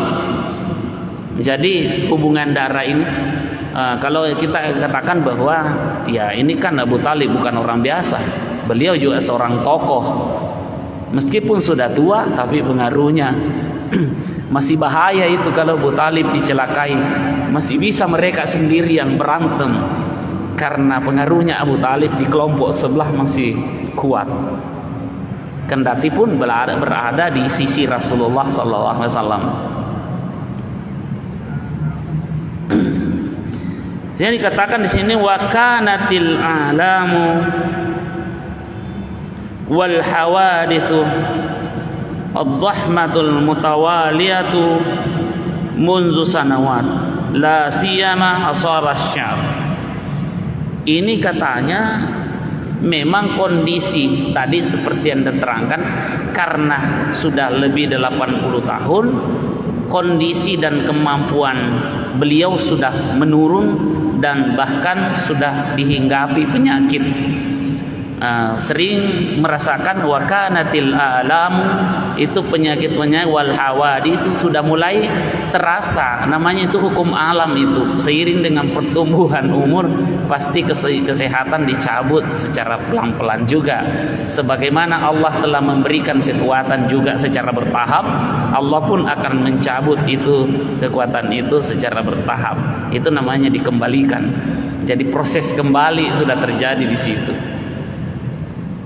Ya, ujung dari kembalinya itu adalah innalillahi wa inna ilaihi raji'un. Kan begitu sebenarnya prosesnya orang. Kita ini sebenarnya proses kembali semua. Maka apa yang kita miliki kemarin itu berangsur-angsur ditarik oleh Allah, itu biasa saja. Ya. Ya, saya kira kita akan melihat berikutnya apa yang kemudian terjadi sebagai satu fenomena umum, bahwa karena umur Abu Talib sudah melampaui 60 tahun, penyakit sudah banyak menghinggapi, kemampuannya semakin menurun, dan puncak penderitaan itu dirasakan semakin terjadi pada saat dilakukan pemboikotan dengan keterbatasan suplai makanan. Kemudian dan seterusnya, ada tekanan psikologis juga, itu menderah beliau dalam rangka membela Rasulullah Sallallahu Alaihi Wasallam. Nah, di situ itu yang kita lihat. Tetapi dia katakan la siyama hasar asy-sya'bi, terutama katanya pada saat beliau selama 1 tahun di dalam sebuah pemboikotan yang dipimpin oleh Abu Jahal.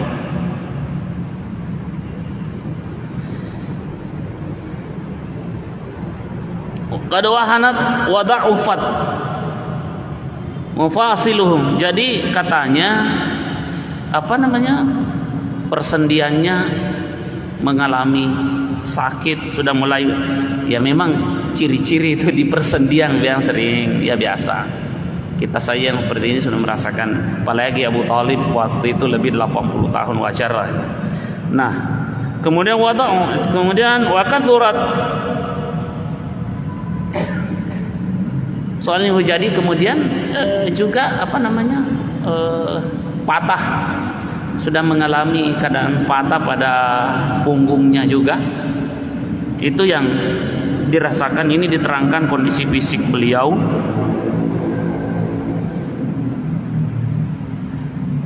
Wala yamdi ala khurujihi min asy-syibbi illa ashhurin ma'dudat. Wa idza huwa bila hifati mardi wa yalih bihi wa hina izin khafatil musyrikuna. Nah, ternyata juga kondisi kondisi penurunan fisik yang dialami oleh Abu Talib sekaligus menjadi kekhawatiran orang-orang musyrik.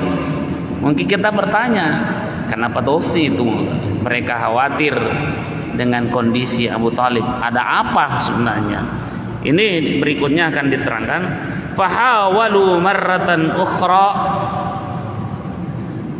ay yufawidun Nabi sallallahu alaihi wasallam baina yadayhi wa yu'tu ba'da ma lam yurdaw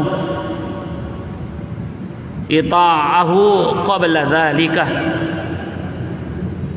Karena ini ada kekhawatiran orang-orang musyrik Quraisy, jangan-jangan nanti ini Abu Talib meninggal, dan tersebar beritanya ini gara-gara pernah diboikot oleh mereka, sehingga akan menimbulkan reaksi massal dari orang-orang Quraisy sendiri, karena pengaruhnya Abu Talib itu masih sangat kuat di kalangan orang Quraisy.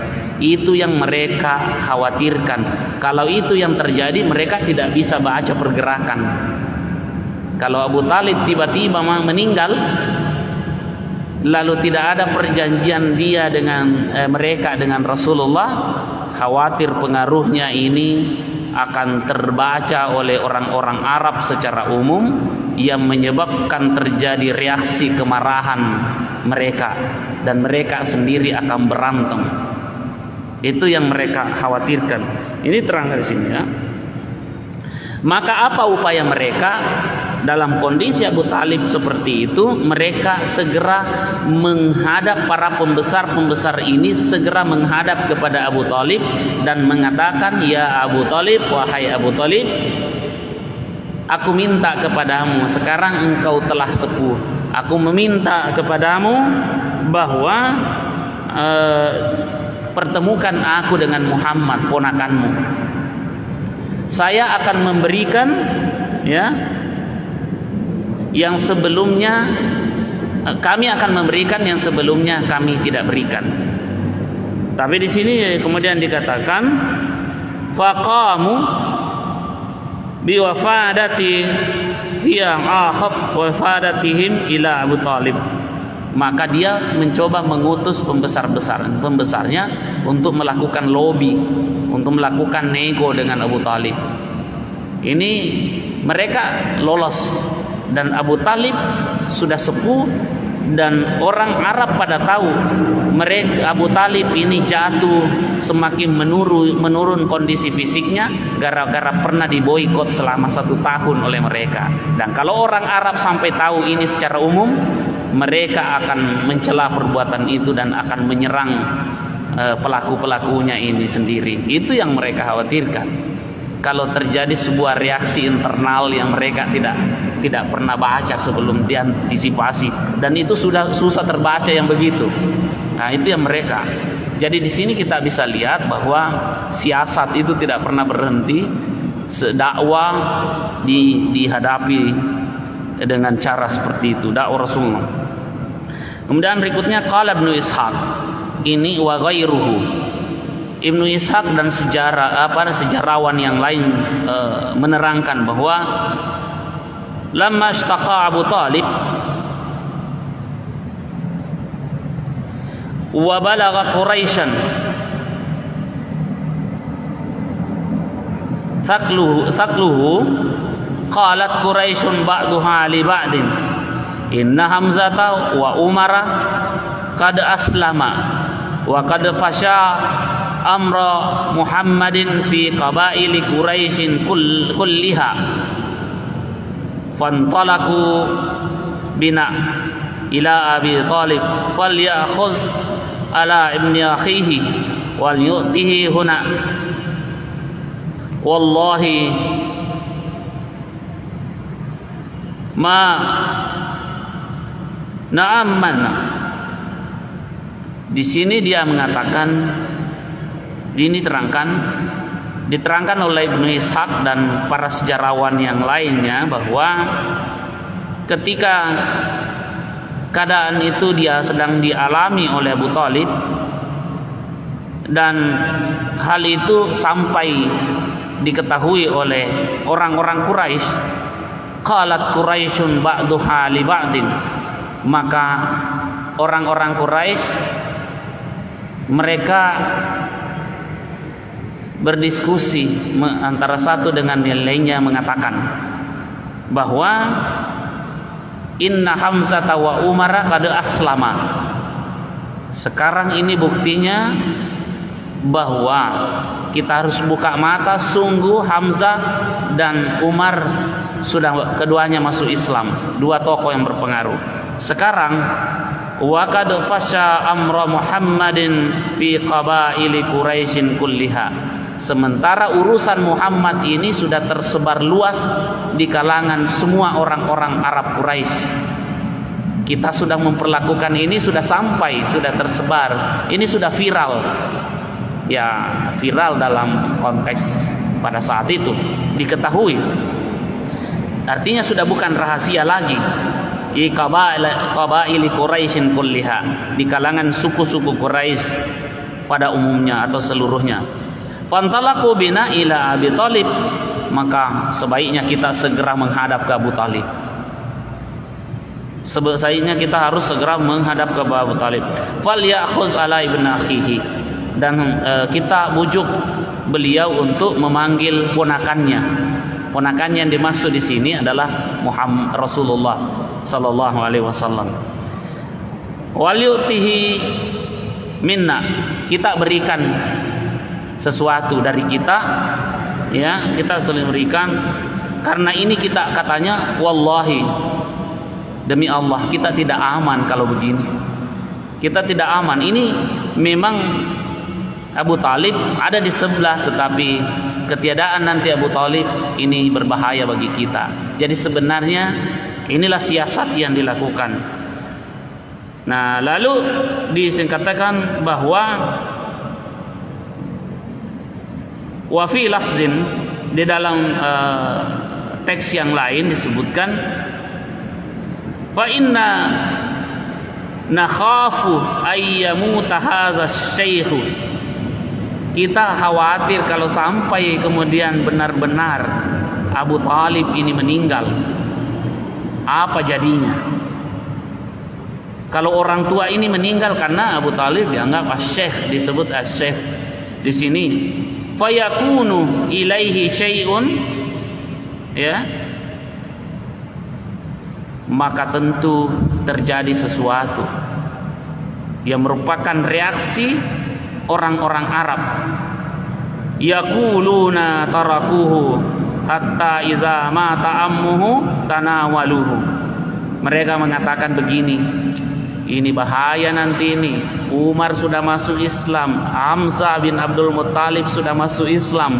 Sekarang ini Abu Talib tidak ada lagi. Kalau tidak ada itu, mereka akan sangat berpengaruh. Ini ada Muhammad juga di situ. Dia akan merebut kekuasaan kita. Ternyata itu yang dia khawatirkan. Pengaruhnya takut hilang dan kemudian kekuasaan itu berpindah kepada kelompok kaum muslimin. Itulah yang mereka lakukan. Alasan itu yang membuat mereka melakukan lobby kepada Muhammad melalui mediasi Abu Talib. Lalu katakan masuk masyau ila Abi Talib fakallamuhu. Maka mereka segera bergegas menuju kepada Abu Talib dan mengungkapkan tujuannya. Fakallamuhu, dan mereka mengungkapkannya kepada beliau. Wahum asyrafu qaumihi. Ini asyraf itu artinya tokoh. Orang-orang terhormat mereka lah yang akan kemudian menghadap kepada Abu Talib. Karena tidak sembarang orang bisa menghadap kepada Abu Talib. Harus juga tokoh pembesar Quraisy, dan ini juga pembesarnya, supaya terjadi komunikasi yang efektif. Maka wahum asyrafu qaumihi, yang diutus adalah pembesar-pembesar Quraisy. Di antaranya adalah Utbah bin Rabi'ah. Ya, itu di antaranya Utbah bin Rabi'ah. Wa Syaibah bin Rabi'ah. Utbah bin Rabi'ah, Syaibah bin Rabi'ah, kemudian wa Abu Jahal. Wa Abu Jahal ibnu Hisham. Abu Jahal ibnu Hisham, Abu Jahal. Wa Umayyah bin Khalaf. Ada Umayyah bin Khalaf. Kemudian wa Abu Sufyan bin Harb. Abu Sufyan bin Harb. Di situ dikatakan fi rijali min asyrafihim. Di situ ada beberapa tokoh lainnya selain nama-nama tersebut, disebutkan wahum khamsu wa isyruna takriban. Jumlah mereka yang menghadap kepada Abu Talib kurang lebih 25 orang katanya. Kurang lebih 25 orang, bayangkan itu. Dan bukan orang sembarang yang menghadap, tokohnya. Itu artinya untuk menunjukkan bahwa ya biasa kalau mau lihat efektifnya komunikasi itu biasanya antara orang besar dengan orang besar. Kalau orang kecil menghadap kepada orang besar, kontrol jolok kutu. Nah, di sini dibelahkan. Makanya mereka juga tahu yang diutus tokoh seperti yang disebutkan namanya, dan jumlah mereka itu kurang lebih 25 orang. Ya.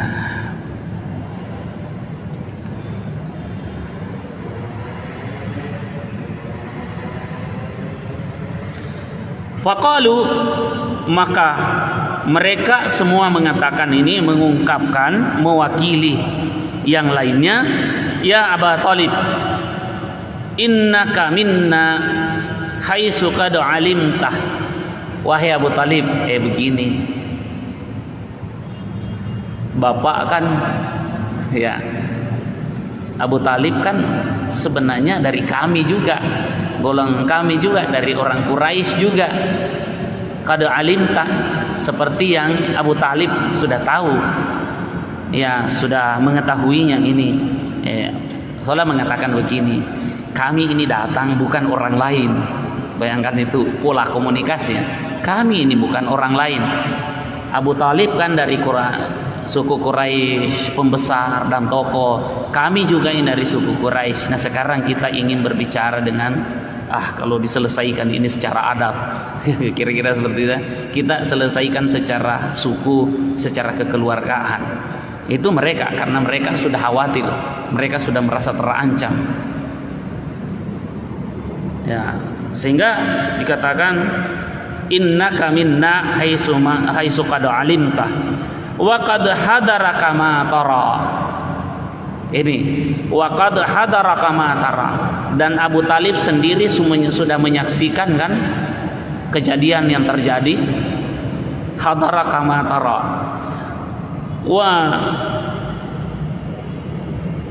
wa tuhawifuna 'alaika wa qad 'alimta alladzina bainana wa baina ibni akhika, dan kami sebenarnya mencemaskan Anda. Dia mengatakan, saya mencemaskan Anda wahai Abu Talib, walan hubungan kami dengan ponakanmu ini tidak cair. Ya, artinya jangan sampai dia menaruh dendam, sudah diboikot selama 3 tahun itu sebelumnya, dan atas dasar itu dia mau melakukan balas dendam. Karena itu kami mau diadili dulu, diselesaikan dulu ini perkara sebelum Abu Talib meninggal. Dia sudah baca keadaan itu artinya sudah mulai begini, sudah mulai tidak tenang hidupnya. Iya. Lalu dia menawarkan, fad'uhu, kalau begitu wahai Abu Talib, panggil Muhammad, panggil ponakanmu, panggil ponakanmu itu, fahuz lahu minna, dan ambilkan ini titipan kami untuk beliau. Ini mau memberi hadiah kali ya. Wahuz lana minhu, dan wahuz lana minhu, dan ambilkan itu apa yang berasal dari Muhammad untuk kami. Kita saling memberi dan saling menerima. Itu sebetulnya yang diingin sampaikan. Liyakuffa anna wa nakuffa anhu, saling memelihara, saling menjaga. Jangan sampai kita ini saling gontok-gontokan setelah Abu Talib sudah tidak ada. Wal yad'una, ya, wadinana, supaya dia juga menjaga agama kami dan menjaga juga agama kami, agama kita, agamanya juga Abu Talib. Ya, lalu disebutkan fa ba'atha ilaihi Abu Talib, ya, faja'ahu faqal ya ibna akhi, maka kemudian dipanggillah Rasulullah oleh Abu Talib, faja'ahu, maka beliau mendatanginya, faqala, lalu Abu Talib menyampaikan kepada Rasulullah, ya ibna akhi, wahai ponakanku, ada begini, haula'i asyrafi qaumika, coba lihat wahai ponakanku, yang datang kurang lebih 25 orang ini orang-orang terhormat dari kaummu juga, dari kabilahmu juga. Itu berhasil membujuk Abu Talib. Sampai di situ keberhasilannya. Abu Talib ingin mengatakan kepada Muhammad, wahai ponakanku, yang datang ini bukan orang sembarangan, keluarga kita juga, ya, sebenarnya dari sebelah. Itu yang dia ingin katakan. Kemudian qad ijtama'u lakah, mereka ini berkumpul, datang berkumpul ini demi kamu.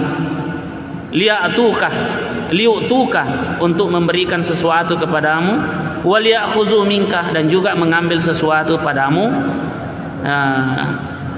Tujuannya adalah summa akhbarahu billadzi qalu lahu wa aradu alaihi, ya, kemudian beliau menyampaikan hal ini, apa yang dikatakan oleh orang-orang Quraisy itu, ya, aradu alaihi min adami ta'arud kulli Quraisyin lil akhar, faqala lahum Rasulullah sallallahu alaihi wasallam, begini, tapi begini, apa yang mereka katakan,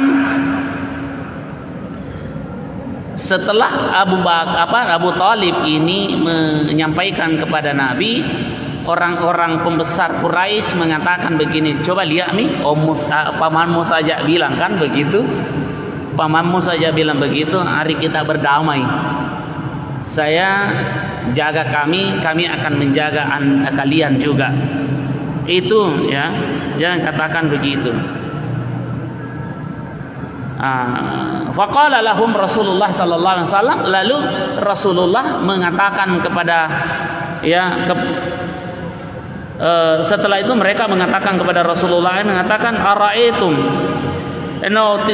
Rasulullah mengatakan kepada mereka, ara'aitum in a'taitukum kalimatan in takallamtum biha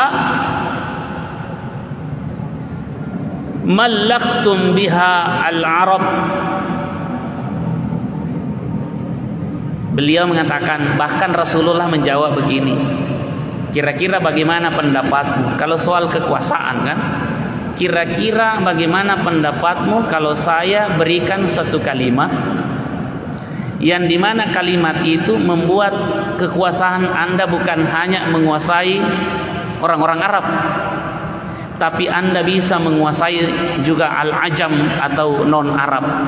Bagaimana kira-kira pendapatmu? Anda kan khawatir kehilangan itu kekuasaan, tapi saya tidak bermaksud menghilangkan kekuasaanmu, tapi saya bermaksud menawarkan satu kalimat di mana kalimat itu membuat kekuasaanmu bukan hanya menguasai tanah Arab, bukan hanya menguasai orang Arab, tapi akan menguasai selain Arab. Bagaimana?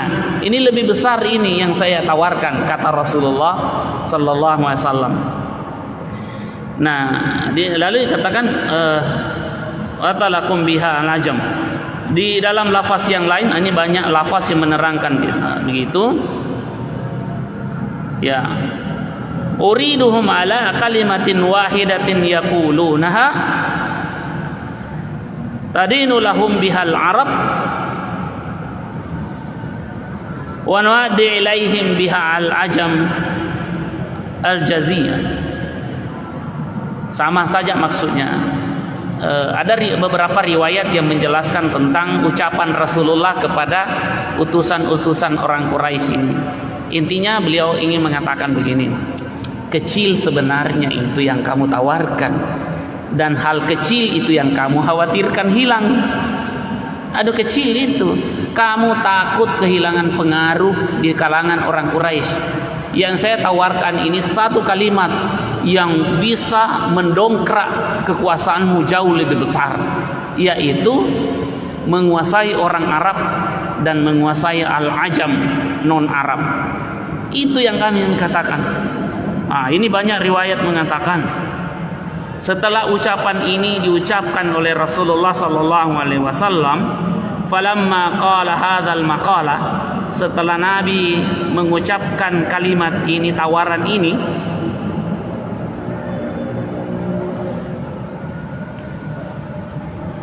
tu'afaku wa tuhbaru, mereka kemudian tawaqafu, mereka terdiam, mereka terkesima. Apa ini, kita menawarkan ini, ternyata Muhammad menawarkan lebih besar dari ini. Ada apa ini sebenarnya? Kira-kira tawarannya apa itu? Maka tampillah Abu Jahal. Qala Abu Jahlin, maka berkatalah Abu Jahal dengan mengajukan pertanyaan, mahiyah, apa itu yang kamu maksud Muhammad? Apa maksudmu itu yang lebih besar? Wa abika lina'tiyakaha wa asyram thaliha, demi bapakmu katanya, ya, demi pembesarmu, nu'tiyaka wa asyram thaliha, saya akan memberikanmu 10 kali lipat dari itu. Qala, lalu mengatakan taquluna, Rasulullah menjawab, taquluna, kalian mengucapkan satu kalimat. Apa itu? La ilaha illallah. Itu tawaran Rasulullah. Ini kalau kamu ucapkan kalimat la ilaha illallah, kekuasaanmu bukan hanya menguasai orang Arab, tapi kekuasaanmu akan menguasai juga non Arab. Jauh lebih besar, 10 kali lipat kekuasaan yang kamu dapat. Tapi saya berikan ini, terima ini kalimat la ilaha illallah. Kecewalah mereka. Aduh, ini semakin aneh kamu Muhammad ini. Abu Jahal bilang, nah kalah sikit. Semakin aneh saja ini. Kita tidak bisa kalahkan. Ditawarkan kekuasaan, kita mau saling menjaga agar kekuasaan ini tidak hilang. Muhammad berkuasa di pihaknya, kita juga tetap tidak diganggu. Tapi malah Muhammad mengatakan, tidak usah begitu. Saya mau tawarkan kalimat yang melebihi itu. Kamu akan menjadi penguasa lebih besar dari itu. Dan itu benar.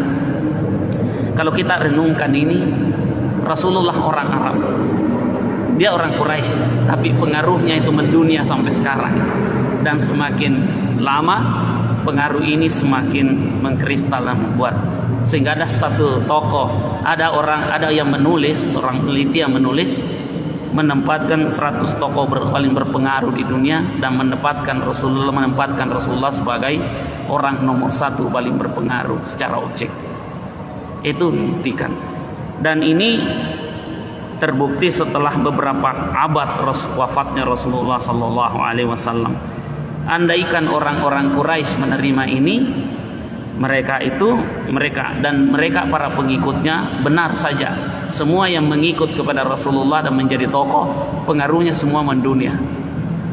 Ini kita bisa lihat, bukan hanya berada pengaruhnya di Jazirah Arab, tapi pengaruhnya mendunia, karena memang Rasulullah diutus rahmatan lil alamin. Dia tidak dibatasi oleh batas-batas teritorial, apalagi kesukuan saja. Ya. Masuk. Thumma qala ba'duhum li ba'din innahu wallahi ma hadzal rajul. Kemudian mereka saling bertatapan dan mengatakan, waduh, susah memang kalau begini nih. Mereka mengatakan mutikum syai'a. Akhirnya kemudian wa fi haulai nazalat qaulullah ta'ala, maka berkaitan dengan ini katanya turunlah ayat yang menerangkan hal ini tentang ya. Dan saya ingin menjelaskan tentang masalah ini bahwa akhirnya dengan turunnya ayat ini menerangkan bahwa pembuktian kemudian semakin menunjukkan bahwa apa yang dilakukan oleh orang kafir Quraisy itu akhirnya menjadi bumerang dan menjadi beban bagi mereka. Maka kekuasaan dan dakwah terus dilancarkan oleh Rasulullah, fokus pada gerakan dakwah itu tanpa tertarik dengan menerima tawaran-tawaran kekuasaan politik pada saat itu, karena Rasulullah diutus dengan suatu misi besar, yaitu rahmatan lil alamin. Wallahu a'lam bissawab. A'udzubillahi minasyaitonir rajim. Bismillahirrahmanirrahim. Alhamdulillahirabbil alamin. Allahumma salli wa sallim ala sayyidina Muhammadin wa alihi washabbihi ajma'in. Allahumma anfa'na bima 'allamtana wa 'allimna ma yanfa'una wa zidna 'ilma. Subhanaka la 'ilma lana illa ma 'allamtana innaka antal 'alimul hakim. Allahumma ij'alna minal ladzina yastami'una al-qawla fayattabi'una ahsanah. Rabbana atina fid dunya hasanah fil akhirati hasanah wa qina azaban nar. Wa sallallahu ala sayyidina Muhammadin nabiyil ummi wa alihi wasallam. Walhamdulillahi rabbil alamin. Amin. Allahumma fi aqwamit tariq. Wassalamu alaikum warahmatullahi wabarakatuh. Wa sahbihi ajma'in. Alhamdulillah, kembali kita bersama setelah melaksanakan rangkaian sholat maghrib dan sembari menanti masuknya waktu